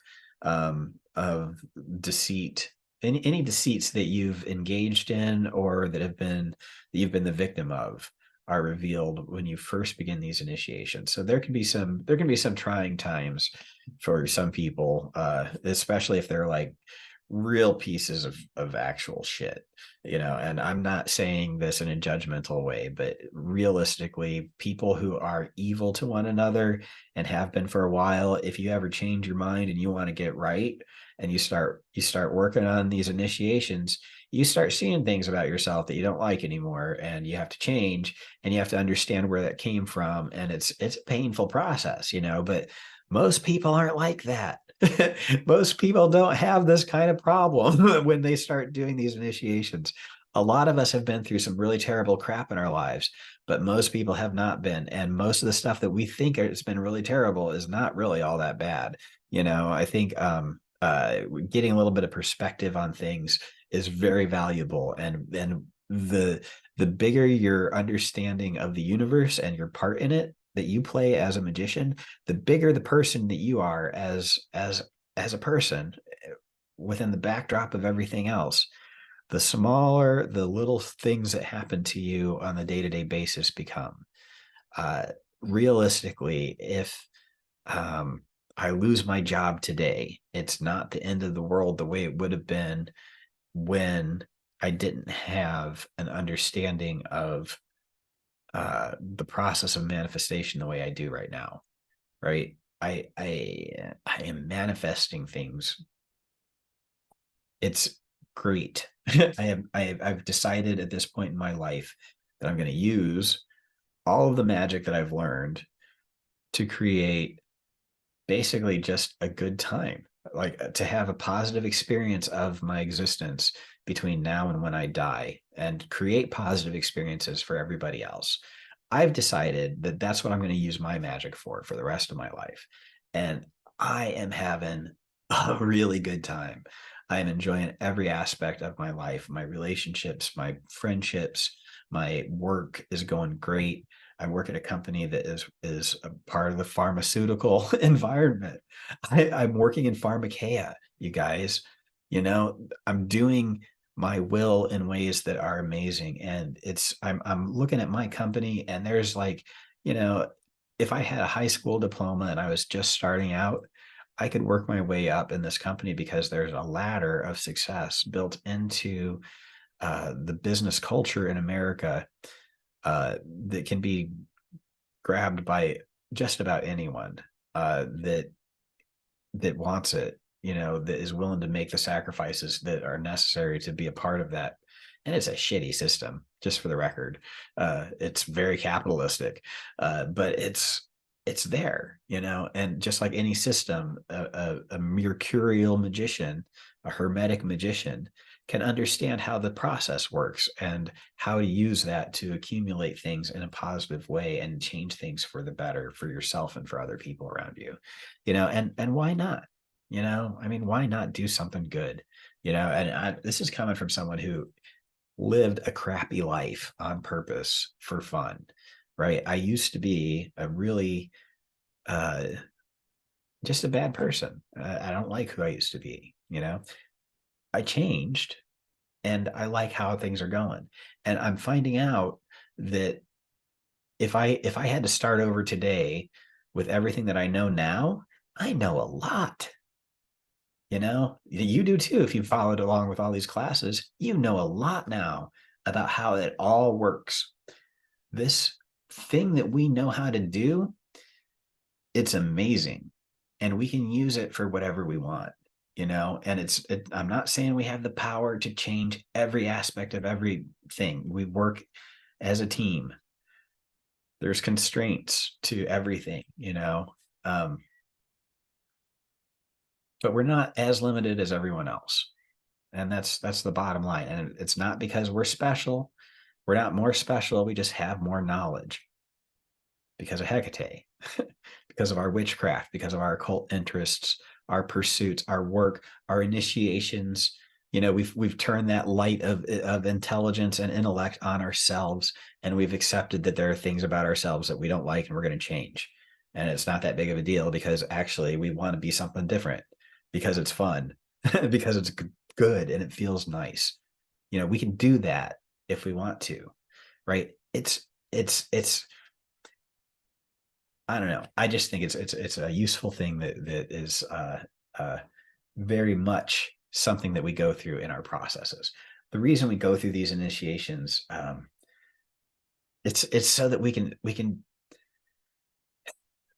actually claim our birthright, so we can actually be fully human. We integrate these lunar forces, right? So integrating lunar forces, changing shapes, being able to lose weight, being able to gain weight, being able to gain muscle if you want to gain muscle, being able to do plastic surgery if you want to do plastic surgery, being able to morph your body, being able to morph your mind, being able to soften your brain cells using mushrooms and whatnot, taking your pills, seeing your therapist, being a part of all this stuff, changing the shape of things, changing the image that you project to other people, changing the way you look at other people, seeing a different image, right? This isn't your power. This is your power. You control the image that you present and the image that you receive.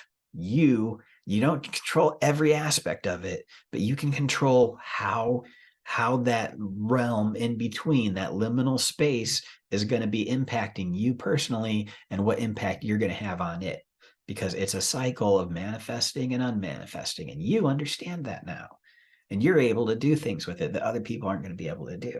And understanding that, and toning, getting yourself attuned to the tones of that sphere, it reveals things about yourself. It reveals the things in the darkness that you need to understand, that drive you, that make you do things, that help you do things, that pull you forward towards what you want, when they're aimed the right way, right? Ambition is great. Greed is not great. Greed for greed's sake is not great. Greed for positive experiences, awesome, right? Turning those things around, that's all part of the moon. Manifesting and unmanifesting, manifesting something in a different way, unmanifesting things that you don't want anymore, internally and externally, your internal world and this external world around you. That's our world, right? It's our experience. So you're going to understand more about yourself, and you're going to have really vivid dreams. And not everybody does. Everybody does not. I have friends who cannot dream. They have a brain thing. They just don't have dreams. And it's bullshit. They do too have dreams. Okay, they just cannot remember them. But I've seen them sleep, and I've seen their eyes move back and forth, and they're going through physiologically the processes of having a dream. They just are not going to remember it ever in their lives. That sucks. But you know, maybe that can change with the application of certain pharmaceuticals. You can maybe hallucinate while you're awake and have an experience of the dream that you can't have in your sleep, or that you can't remember in your sleep. What I'm saying is the ability to dream is something that you have as a result of your initiation into the sphere. Okay, you actually learn how to dream again, how to embrace your own dreams. Different methods of actually performing this devotional magic. Jason Miller's course with the Tantra stuff that he does. I have mixed feelings about it. I think that it's great, though. I mean, at the end of the day, it's awesome because I've seen it work. It is very, very, very effective. It's incredibly practical, and it teaches something about the structure of the gods and goddesses that control manifestation that is incredibly useful. Okay, his cosmology of Hecate, his expression of the court of Hecate, of spirits that work with Hecate, his expression of the ways to interact with them, the practices that he recommends, the timings that he has you do, the whole cycle of the seasons that you end up being in tune with as a result of integrating all the things that he provides you with and it's obvious to me that he did not come up with this on his own. This is all stuff from the goddess herself, and this he's told me how he got the revelation of it, and I understand where he's coming from and why he waited so long to do it. But it's an incredible thing, and my wife is a participant in that kind of thing, and other people I know are into that kind of thing, and I can't recommend it enough because it's very effective, and there are people who have problems with it, but whatever. It's just it's a very useful way of doing things. It can be all encompassing. I'm not into I don't want to believe anything that much. I don't. It's a lot of work. I if you're the devotional type, though, that is a devotional path. I like Zeus because it's he's in my cells, man. I can feel him in me. I don't have to observe times and places and all that stuff. I'm very chaotic that way. I'm a Parisian at heart, so I just I'm not gonna remember to do a particular rite every single night for the rest of my life, or else I can't do it. Anyway, Wiccan and neo-pagan rites, study the calendar. So like the whole Sabbath, the Sabbats, the whole cycle of the seasons, the Horai, from spring to winter, all the way through the path of Persephone to the underworld and back up that we see in the seasons, right? That as above, so below, that we see that ascension of the soul itself into the highest heavens, and the descent back down into the lowest hells, that descent of hope and the ascent of hope, right? And Persephone herself, life, the joy of life, right? Moving from the joy of life as it's expressed in the dark side of things, and the joy of life as it's expressed in the dark and the bright side of things.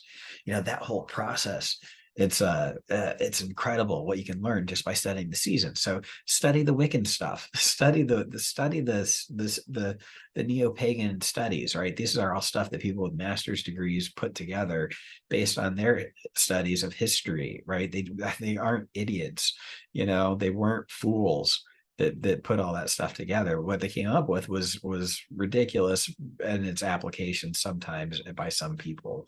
But everything can be made fun of by someone, right? I mean, we're all foolish entities.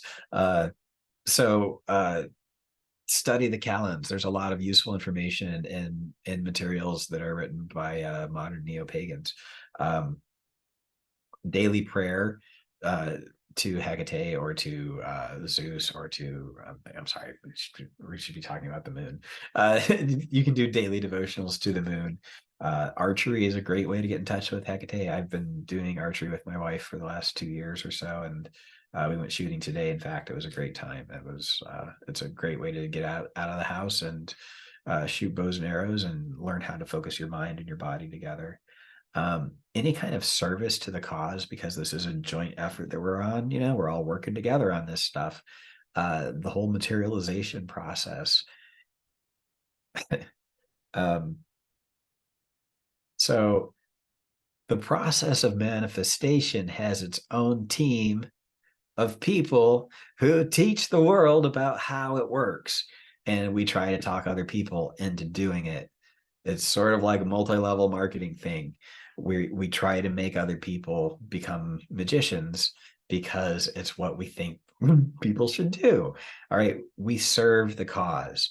We pass on this hermetic information. We teach, we coach, we talk at the water cooler, we give people advice over IMs, we help people with their family issues in Japan, that we met on Facebook.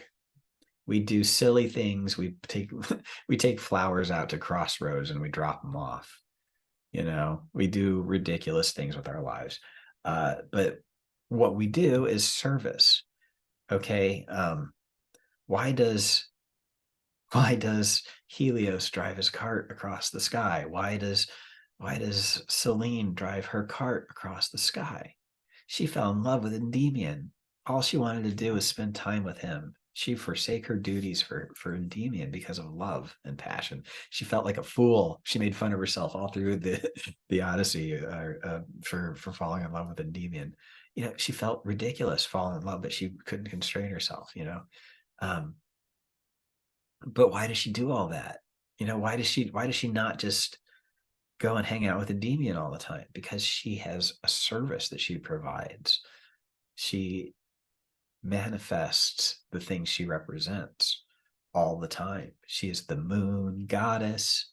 She is goddessing all the time, and she's doing it right now, right? And we have to do that too. Like I'm Rufusing right now, I'm joshing you. I'm joshing you with every word. And that's what we do, is we serve the cause, right? In whatever capacity we can. And that's something that comes with, that becomes a holy rite.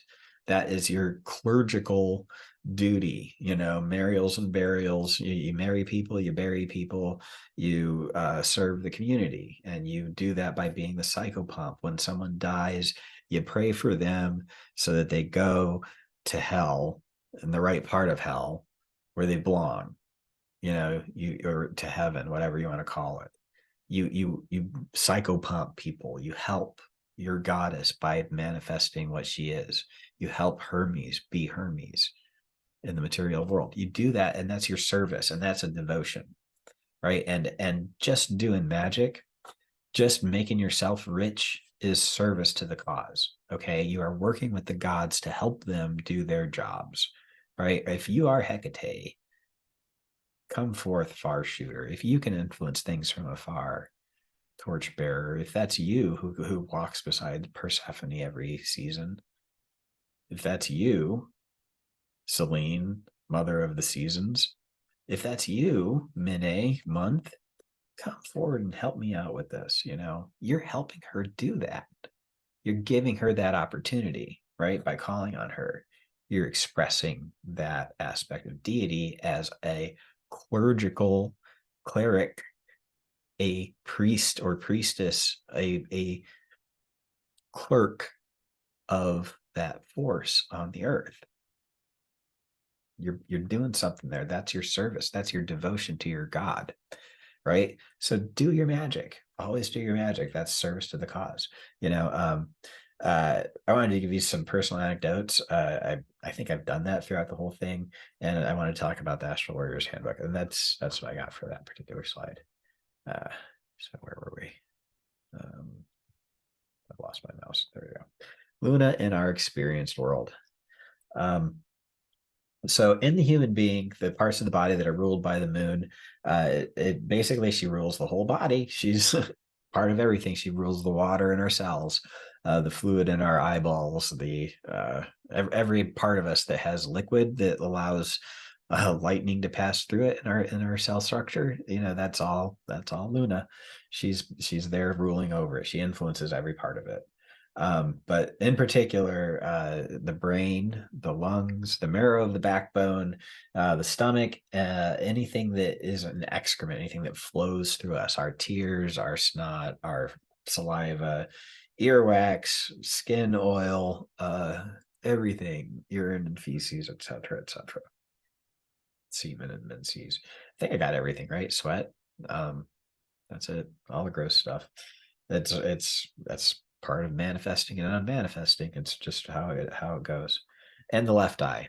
So in the inner world, she governs the powers of increasing and decreasing in your emotions, right? So the part of your emotions that gets out of hand, the getting out of hand part is what she rules. The falling in love, the falling out of love, the grieving process, the process of acceptance, the process of denial, the process of establishing boundaries, the establishment of a boundary. That's her, the increasing and the decreasing of your emotional quality, quantity, all that change of state is what she's going to rule. The inner sense is touching. When you touch something, your outermost form is touching the other outermost form, and you can feel it. If you rub your hands together, you can feel the ridges of your fingerprints. It's part of what you can feel. That's touching. That's the moon. The divine gift of the moon, a peacemaking consonancy, the ability to harmonize things, a fecundity, right? The ability to generate things and make things grow greater and increase and decrease, and a moderate temperance, right? Because that sooner or later things are going to happen. You're not in a big rush to get things done. I'm not there yet, by the way, you guys. I'm just, for the record, I'm working on it, especially with driving. I am not a great driver, and I am not pretending I am.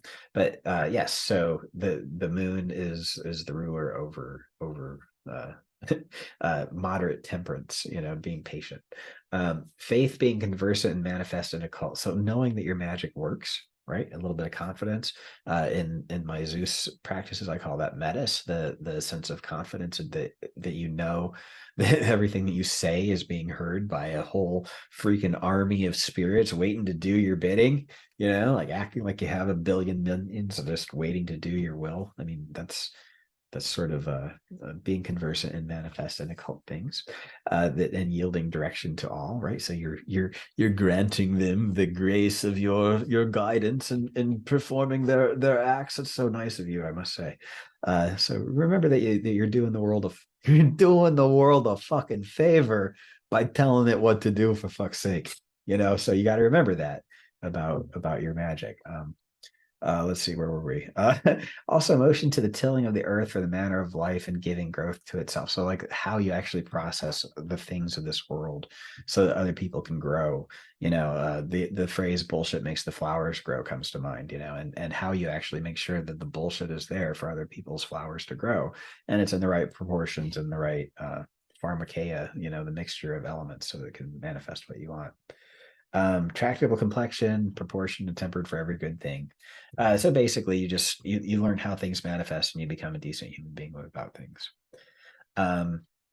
Basically you can tell somebody who's like ruled by the moon because they do tend to be movable, poisonful, and childish and the like. And if you know any cancers, you know what I'm talking about.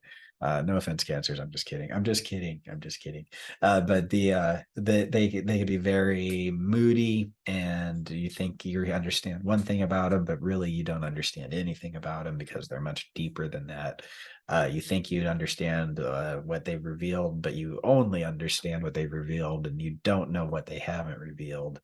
They're movable. They're poisonful. Why is it poisonous? Because you don't know that you're being dosed, and so you get either too much or too little and you die. So they can be childish. Children are in that transitional state where they just don't always. I mean, even though she rules over the transition of ignorance to knowledge and that understanding of everything, there is a whole phase that she rules where you're just a freaking moron. And it's just the cutest little moron, the nicest little moron, but the dumbest little thing is what you are. And you stay dumb for a little while. And then she's there for you to help you with your dumbness. It is what it is. The way somebody looks, if they look like the person of the moon, they will be pale, a little bit of red, like blotchy. Irish people, the way Irish people are typically depicted as being like pale skinned and sunburnt, for example. I don't know, a little red, of fair stature, round face with some marks in it, eyes not fully black. Good thing my eyes aren't black. Frowning forehead, and also kind, gentle, and sociable. So I'm kind, gentle, and sociable. And if you look at my forehead, I've got the Sharpay thing going on. So that's, I think, what they're talking about. I don't know if that's true or not, but it just makes sense to me. So in the physical world, when we conjure things of the moon, we need the incense that is made of pretty much anything that's a vegetable incense is ruled by the moon. So like, I don't know what the leaf endem is, but like tobacco, for example, is ruled by the moon. The leaves of myrtle and bay leaf, definitely bay leaf and laurel, is always the go-to for the moon. You can burn it. You can, you don't have to burn it, but you can, you can steam it. You can use bay leaf essential oil is really good for cleansing things. You can use it as an offering to the gods. Myrtle and what was the other one? Oh my god, it grows everywhere. Mullein, I think it's called mullein. It's like you could, it has like almost like a phallic looking top to it, and different colors, and dries out, and you can dip it in wax and anoint it with Hecate's oils and pray on it, and it becomes like a candle for Hecate, and you burn that, and it's one of her torches, right? And it's like well known, I guess. It's a mullein, I think it's called, but that's one of her herbs, and you can find that pretty much anywhere. When you're phrasing your statements of intent, the things you want to call on are basically any of her gods, like god names like Phoebe, Diana, Lucina, Proserpine. So they actually, and this is all from Agrippa, by the way. Proserpina, they actually recommend calling her by that. I didn't know that. Hecate, menstruous, having a half form. So it goes on, and it basically describes all the different aspects of her different myths that they want to tap into to call upon her. For her epithets, so Selene didn't have very many epithets, but Artemis and Hecate had a ton, and they're all in the workbook. But the ones I really want to talk about, like Jack Grail had a whole book on Hecate and her epithets. It's really incredibly good in the Hecateon. Jason Miller's course teaches about the epithets. If you go to theoi.com, you can learn about the epithets for yourself, and you can conjure the goddess and ask her, and she will teach you everything that you want to know. If you want to look up her epithets in the Greek magical papyri, there are searchable versions online and PDF forms. You can use those to track down the different aspects of her in her manifest forms. But if you want a system, there's the Jason Miller course. If you want a book, there's the Jack Grail book. But pretty soon, I'm hoping that BJ Swain finishes his work with her so that we can see another voices interpretation of her forces in the world. Let's see. So these epithets in particular are going to focus on just the aspects of her that I work with personally. Selene, I don't have the epithets in front of me. I'm sorry, but the ones that mean gleam or radiance. Selene, the all shining, Selene who brings aid and relief in childbirth. Those are the aspects of Selene that you would call upon. For Artemis of the hunt. I'm going to skip the Kordax dance for a minute. The worker from afar, it's the Hecate, again, worker from afar, of showering arrows, right? So the falling meteors, and with shafts of gold. Again, the meteors are always a golden, or not always, but they were often a golden yellow color in the night sky. And you can't tell that these days, it sucks because of the light pollution, but Hopefully that goes away. So anyway, the Kordax dance. Artemis is she's the goddess of dance in general, and she leads the other goddesses and the muses in dance. So Artemis, she would dance in the moonlight in the hills when she was in her crazy phase. So she was the goddess of the Kordax dance, and the Kordax dance was recorded by one of these stodgy historians from the city in these Greek things. And the Kordax dance was basically a priestess of Artemis would twerk. And they describe her falling to the ground and clenching her buttocks down into the earth. And basically she was like squatting and twerking. And they were describing the twerking of the goddess, and that's called the Kordax dance. So if you ever want to imagine Artemis twerking, you can go with the goddess of the Kordax dance. I don't know whether or not that would be I just thought it was great to find out that she was twerking. And of Hecate, the main ones are of the crossroads, I've night wandering, of the underworld, leader of the dogs, bright coiffed, and queen of those below. Those are the ones that I'm not actually that familiar with. So I thought they were interesting to bring up. But again, all these different things represent aspects of their myths or their abilities, and they're all things that we would want to call upon to manifest their forces in our life. The hymns to the sphere, I've included the Orphic hymn to Selene, the Orphic hymn to Artemis, and the Orphic hymn to Hecate here. I'm not going to read through them, but basically you can work with any of those three, depending on which aspect of the moon you want to work with. When you're doing your devotional prayers and you want to actually get to know her, I recommend doing a Monday morning ritual where you just pray each one of these, not either all together or if you have the time, but definitely one, and then the next week the next, and then the next week the next, and then get to know each aspect of her, because she is a triformed goddess. The goddess of the moon has three forms, and it is the integration of different goddesses across time in Greece, but they also represent true forces of what we experience, the forces of the moon, when we work with her as magicians. They aren't just stories, they are actually it's like descriptions of ingredients for chefs, so that we understand how the seasonings work together when we put together our final meals for our clients.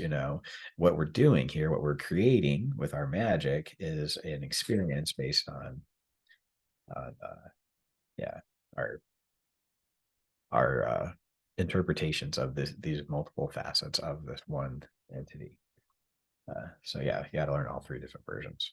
For ceremonialists, the Hebrew name of God for this sphere is Shaddai. Shaddai El-Kai is how I learned it when I was a Christian, but the name Shaddai is associated with the sphere of Yesod. Yesod is the sphere on the tree of life that is associated with the moon. It's the foundation, it's the base of the tree of life. It's where all the other spheres have branches going off from the moon up into either the sun or Venus or Mercury. There's a ray going in off to every planet from the moon, because everything has a path back to it. So that's Yesod on the tree of life. The name is Shaddai El-Kai, right? So Shaddai, that is omnipotent and satisfying all, and El-Kai, which is the living God. So omnipotent living God. So that force that is eternal and all powerful, that is materializing. That's that inevitability again of the lunar force, which is the living God, the God of life, the nourishing nectar or dew that Selene provides. His numeration is Yesod, that is foundation. That's like the foundation of everything, is that glamour sphere in between here and there. It signifies a good understanding, a covenant, a redemption, and a rest, right? This agreement between the unmanifest and the manifest. And it has an influence through the order of the angels. So we call upon the angels when we're working with Gabriel. Gabriel is the archangel of this. The choir is the cherubim, and taketh care of the genii and keepers of men. So according to Agrippa, every human being has a genius assigned to them that you can find the name of in their natal chart. and he tells you how to find out their natal name. And I can actually figure that out for people if they want me to do that. If you ping me, I will charge you money, but if somebody wants me to figure out their names for their things, I have a spreadsheet for that, but I have to run a chart and all this stuff. But basically, you get your natal chart, and you can figure out based on your high legs what the name of your spirit is, and then you add IEL or AH to the end to get either the active or the passive form. But you get a 5-letter base name for your genius spirit, but they are ruled by Gabriel, the archangel of the moon. They're basically the equivalent of your holy guardian angel, by the way. That's I will teach that in my tutelary spirit class. That the HGA and the tutelary spirit, the genius or the of the natal chart, or the natal angel of the oh my god, it's in the Lemegeton. The natal angel thing. I can't remember which book it's from, but whatever it is, this entity, the supernatural assistant from the Greek magical papyri that you get, the solar assistant, the holy guardian angel, whatever you want to call it.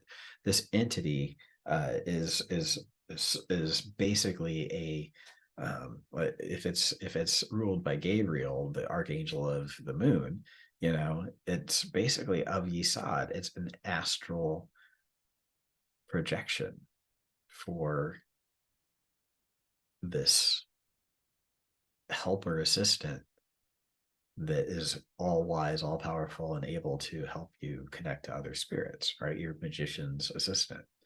You're basically your incredibly powerful, awesome, familiar spirit who's going to also be teaching you what you need to learn to be able to do things, right? So these are all under the power of this astral world. So all these things that we're experiencing with this astral entity, it's really it's an astral entity, all these experiences with these spirits, it's all just up in the mind. It's up in the astral world. It's not people like I've read these descriptions of people who conjured Zadkiel of Jupiter, and they're talking about the wings of the angels filling the room. And I've had that experience. I felt like that's what was going on, and I saw it in my mind's eye, but it wasn't happening the way they were describing it. And they're talking about things falling off the wall, and I've seen things fall off the wall, during ritual, but it doesn't happen every time. And if it does, it's kind of neat, but it's not. I don't know. It just seems like presenting that as like the expectation is inappropriate, in my opinion. But basically, all these things are happening in our mind's eye, is what I'm trying to say. It's our impression of things and our interpretation of events and symbols and images that pop into our heads while we are meditating, contemplating, calling on, and evoking these spirits and communicating with them, either hopefully out loud using our words, but also with our minds and our intentions and our expectations to receive a response. Let's see. So it does talk a little in the book. It'll talk more about the different ways to work on those different names to conjure the spirits using the different names of the spirits. For the tables of the planets of the moon, I did not include the images of those, but they're in the book. But for the tables of the planets of the moon, what they were used for specifically, the fortunate moon being engraven in silver renders the bearer thereof grateful, amiable, pleasant, cheerful, honored, removing all malice and ill will. So this is the aspect of the moon that actually cures you from all evils that can afflict you.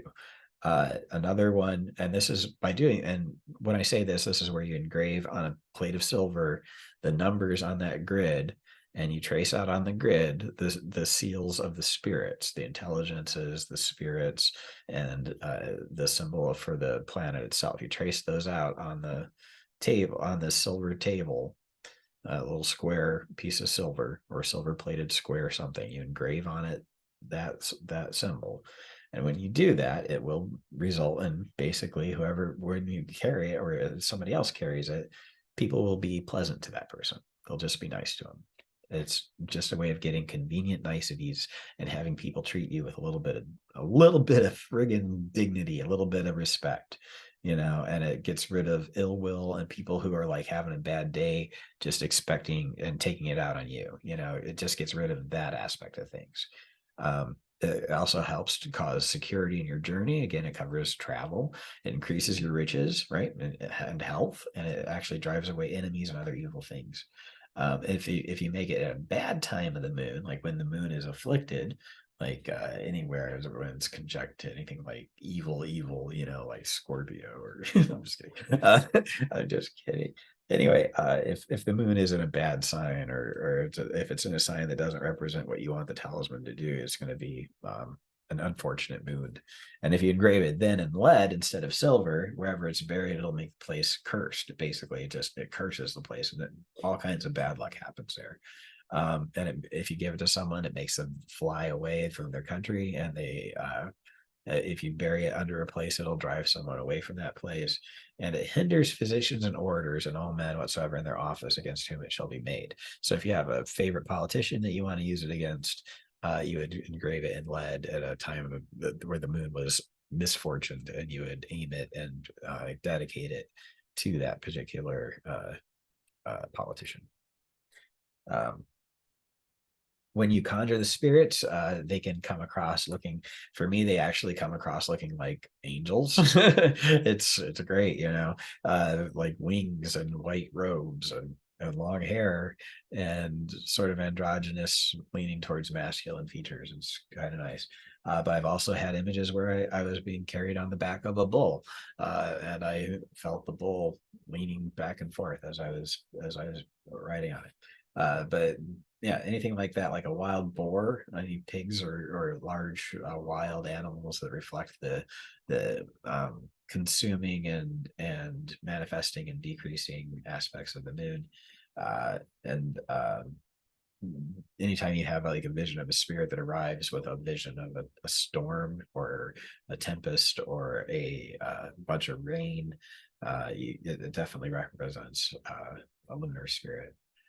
If you see a spirit that looks like a king with an archer riding on a doe, or a spirit that just looks like a little boy, or a woman hunter with a bow and arrows, we're looking a little bit like Artemis maybe, or a cow, or a little doe, or a goose, or a garment green or silver colored. Like even if you just see like a sweater, a green sweater. The best time to wear a green sweater is all the time. So or if you just see an arrow or a creature having many feet, these can all be indicating that the spirit represents something of the moon. The image of the talismans, a woman riding seven-headed dragon, is one of these images that pops up.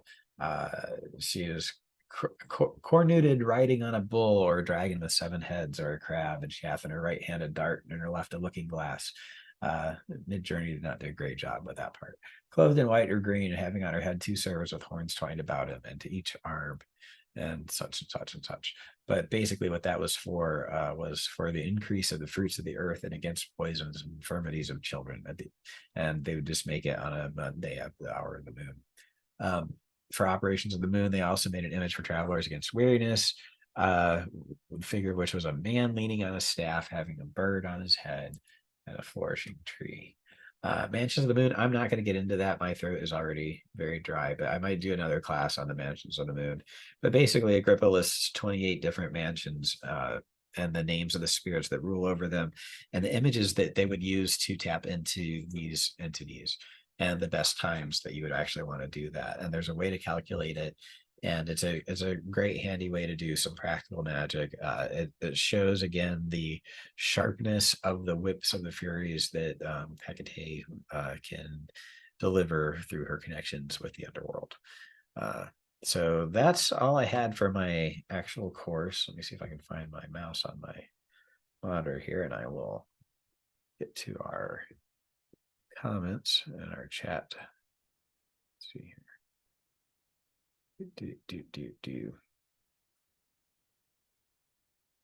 Oh, where is it?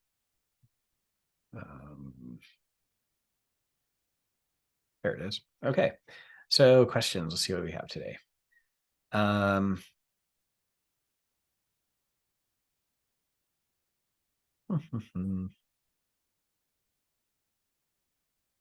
Okay. Oh, there's a lot. Sorry, I wasn't paying attention through the whole thing. I'm sorry. I was kind of enamored with the sound of my own voice, and I was a little concerned about having missed that one part of it. So, again, sorry about the technical difficulties. Thanks everybody for being able to join me. I do appreciate you being here in spite of my technical issues. But basically, my computer just died. Like I'm sitting here talking to you 1 minute, and then the next minute, all my monitors were dead, and my computer was just. I had to reboot the whole thing, and I don't know exactly what happened, but we've made it through the rest of the class, so great. But anyway, I wanted to apologize about that. Yeah. So, all right. Moon is considered to be afflicted if it receives the aspect of malefic. Yeah, if it receives the aspect of malefic planets or is associated with malefic planets. If the moon is hemmed between malefic planets, the affliction is said to increase. The placement of moon in the 6th, 8th, or the 12th house is also not very welcome. Oh, great. And it is in detriment in Capricorn and the fall in Scorpio. Awesome. Well, thanks for providing that. That's a great wrap up of some of the stuff that can impact the moon in a negative way. These are the things that you would aim for if you're trying to create a lead talisman that does all the negative things that we talked about for that one talisman previously, with the image of the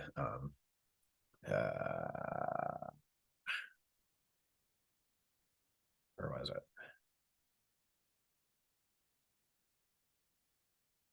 Oh yeah, the tables of the planets. If you make a table of the planet in lead during one of these times, it would be a great in detriment in Capricorn and fall in Scorpio, or conjunct to either the lesser or greater malefic, so Mars or Saturn, right? And it looks like in the placement in the 6th, 8th, and 12th house. By the way, I am not an astrologer. And you can see like how complicated this is just to find the right time. And you can probably find it in the next couple of weeks. The moon, because she passes through everything every 28 days, sooner or later, you're going to find something where some of these things are more likely to be in place than others. And you get a laundry list of everything you're supposed to have, and you check off as many as you can, and some are stronger than others based on people's interpretations of this, that, the other in this time period based on this understanding. And by the way, we couldn't count how many planets there were, and now we counted different numbers. So it's complicated, and it's based on science that has since been passed on, and I have my doubts, but nevertheless it provides a great deal of useful predictive whatever force. So you can always tell what's going to happen if you actually pay attention to this kind of thing. But at the same time, you can also use the fuck it, the bless the fuck out of it method, where you actually call on the intelligences that rule the forces as a magician, talk to them as a friend, and encourage them to work on your behalf in exchange for the offerings that you bring in fire and smoke and smell and attention and direction, and the offering to actually apply their forces to the world, and if you are this torch bearing Hecate, then hear me and respond, and hear me as your friend and help me out.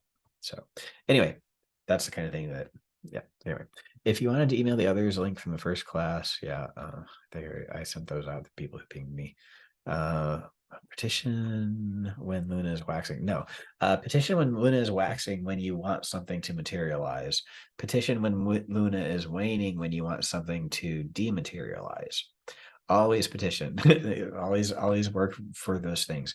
When you're doing your magic, follow the light is like my general advice.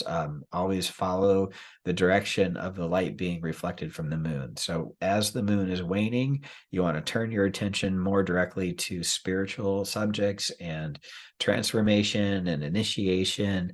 Internalize your focus of your emotions, because when you try to externalize it, you're more likely to be negative when it's waning.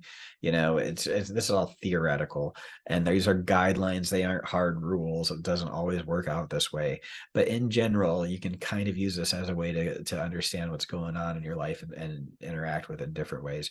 You follow the light of the moon with your magic, and you do internal and transformation magic when the moon is waning, and external manifestation magic, like for a new car, a new job, a new partner, a new life, a new whatever.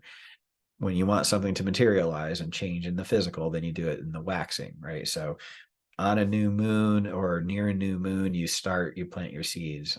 If it's you want something to go away on a full moon, you cut the ties, you call on Hecate, and you bind the thing to the phase of the moon so that over the next 2 weeks it decreases.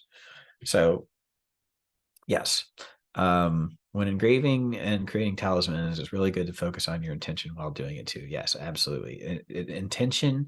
Oh my God, I was watching a stupid freaking cartoon movie the other day. It was the dumbest thing, and it was like these elves talking about magic and relearning how to do magic after elves had lost their magic. It was incredibly bad, like in several ways. But he talks about talking from the heart as a way to activate magic, and it's funny. It was ridiculously in tune with something I was learning about heart chakras from a freaking crystal bowl I've been meditating with, and conjurations of some, I guess, sort of lunar entities. Yeah, but putting all this stuff together is very important. Like you have to speak from your heart. And Agrippa talks about how you can picture like the image of a planet and project it through your eyes at other people. My cat's telling me to hurry up here. Anyway, yes, you focus your intention while you're doing your magic, focus your intention while you're conjuring things. Focus your intention, speak from your heart, put your emotions, your mind, and your body together in your rituals. Combine these three things in the same way that Hecate is a triple goddess, in the same way that Selene is a triple goddess, and the moon represents this triple aspected Artemis, Selene, Hecate combine, right? Yes, focus all these things together so that earth, sea, and sky work together to manifest your will. Do I get better, stronger, more frequent results from the Greek names versus Hebrew? No, I don't. Nope, absolutely not. I get better, stronger, more frequent results from my emotional states and my focus and my intention. As long as I'm absolutely working on effectively manifesting things, I absolutely go with those things. I have not been using my Hebrew stuff lately because I had some personal experiences with Thelema, and the people who practice Thelema, and I didn't feel like doing hermetic magic that involved Hebrew stuff anymore after that, because it was just sort of left a bad taste in my mouth because I had some PTSD, I guess, or whatever. I don't know. But I wasn't interested in doing that as a spiritual practice anymore. So I've focused more on Greek stuff. I've had to learn how to read this stuff, and it was a pain in the butt, and I didn't like having to do it. But it was I get just as good of results from my Greek as I did with my Hebrew previously. And I have it's one is not better than the other. It's just entirely different dialects, if anything. They're, it's all Middle Eastern stuff, and I hate to say it that way, but we're all humans, and it's just a different language, a different interpretation, a different flavor of the same interface with entities that we don't understand completely, wrapping them in languages of the time and place, and it's just different ways of getting to that. And Celts have their ways, and I have my ways, and whatever. I don't give a crap. It is what it is. The Furies, yeah. We had a few days with the Furies.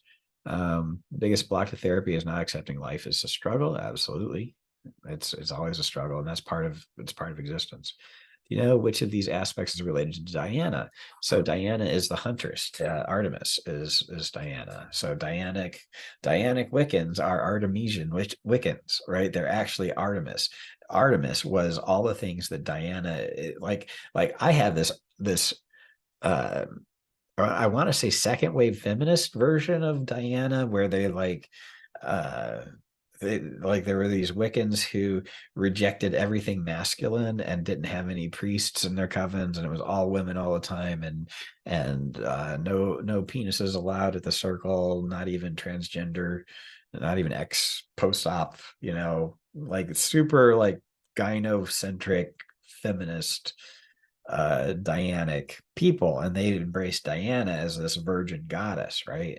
And so Diana was actually Artemis, and Artemis was a virgin goddess, but she actually she was not. I mean, she's pretty pointy. She definitely has some pointy horns and arrows that she shoots from afar, but she's not entirely evil and does not hate all men. I have a very good relationship with her and her brother. Nothing like that. So I have a question. Could you please chant the Zeus ho Kephale Zeus? Oh, sure. Zeus ho Kephale, Zeus ho Mesos, Zeus to Ponto Krator. That's it. Zeus to Ponto Krator. So yes, that's it. Great video by Sarah Mastros on the first pinnacle of the moon.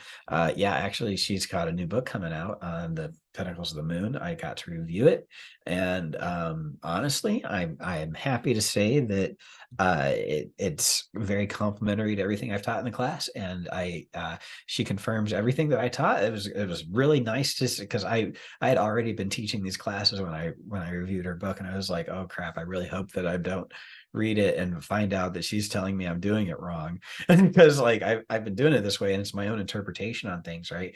And it turns out that she's reached very similar conclusions on her own, and in parallel we've come to the same practices, and it was very pleasing to be I'm congratulating myself on actually hearing the spirit and being accurate in my presentation of my revelation and my experiences, because basically she teaches the same thing that I do, but hers is actually, it's different because she's an actual Jewish person and understands the Hebrew on the talismans and knows what they're supposed to be doing, and it's great.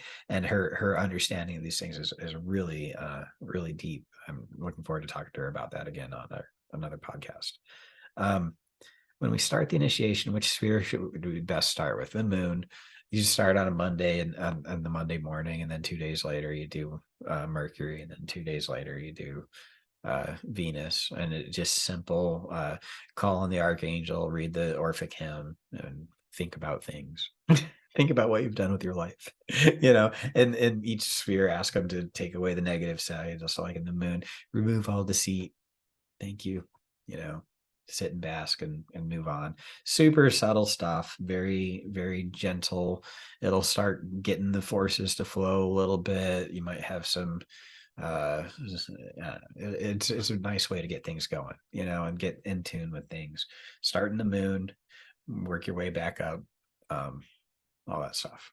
Which alphabet do you use to come up with the name? The Hebrew alphabet is the one that Agrippa teaches to use.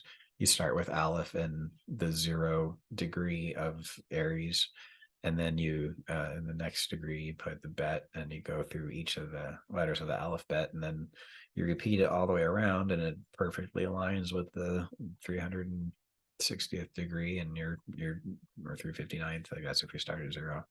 And you end up right at the end of the Hebrew alphabet, and then in each degree you have a letter of the name, and based on where the high legs are in your chart, you can determine the name of your spirit and what order they go in. So yeah. Could you please do the tutelary spirit course in one payment, please? Yes, absolutely. I will do that. That'll be an awesome class. Maybe the deacons too. I don't know how deacons work. Sorry. I don't even know what a deacon is. It's like 10 degrees. I'm not an astrologer. I have fun with astrology, but I don't know what I'm doing. I use gold I can't remember what it is. It's like this solar fire gold. Solar fire gold is what I use. It's a really great astrology program, but it tells me everything I need to know. I just plug in the dates and times and where I want it to be looking, and it shows me what's going on and tells me what it means. It's really convenient as a magician, I must say, and it does elections. It's awesome. Yeah. Let's see. I talked about Greek names, then Hebrew. I did not better. It's definitely not better, just different. It's not even different, really. I get the same kind of results from every planet if I go through it through Greek or if I go to it through Hebrew. I have a better understanding of the nuance of the powers in Greek because of the myths, and my understanding of the mythology has informed my understanding of the planets. And the thing is in Hebrew, when you look at in Agrippa, in the book 3 of Agrippa, it totally goes over the Kabbalism of Hermetic magic, everything that we know about Christian Kabbalah, or whatever you want to call it, the Hermetic Kabbalah of modern occultism, is all spelled out in rudimentary form in Book 3 of Agrippa. And all the names of God that I just listed, and Gabriel and all that stuff, all those things are basically from that, you know. The Hebrew archangels, all of these descriptions of what these gods do, or what these spheres represent, align perfectly with the myths of the Greeks. So the Greek mythology informed the Hebrew Kabbalah regardless, because the same forces are represented in both. My moon is an 8th house. I don't know what that means. I'm sorry. Unrelated question to this lesson. Why do you think Hera is portrayed as so mean while Juno is really nice? Romans and Greeks, man. I mean, Romans have one perception on the rule of hearth and home, and the Greeks have another perception on the rule of hearth and home, right? So you can see that in the Greek culture, the wife was considered harpy, like a harpy, a force, right? Somebody who's always trying to catch you when you're trying to go out and cheat on her and be a Zeus, right? She's the harpy, the vindictive owner of the vindictive person when you disrespect them, because the Greeks assume that you're gonna freaking hurt someone, you know. That's just how it goes if you're Greek. The Romans assumed you were actually a decent human being and you could control your freaking self, and you weren't going to go out and just like cheat on everybody for crap's sake. You know, you actually have a little bit of dignity, and you're going to actually put your passions as part of your overall self. You know, they had the whole stoic approach to things. So yeah, I think that's why Juno is really nice, is because she is respected as a wife in Roman culture, and in Greek culture, I don't think that women were given the same kind of respect, honestly. And that's my uneducated, bass-backwards, white American, white Josh guy opinion on things. Whatever, I don't care. That's basically that's my opinion. Her Pentacles class is freaking amazing too. Yes. Thank you. It sounds the same as I chanted. Okay, great. Awesome. I think I'm caught up. That was a great, of course. Thanks for sticking around, everybody. I appreciate your time. Have a great time. I hope that you use all the stuff that we went over in all these classes to change your world and make it a better place for me and everybody else. Bless one another, bless each other, bless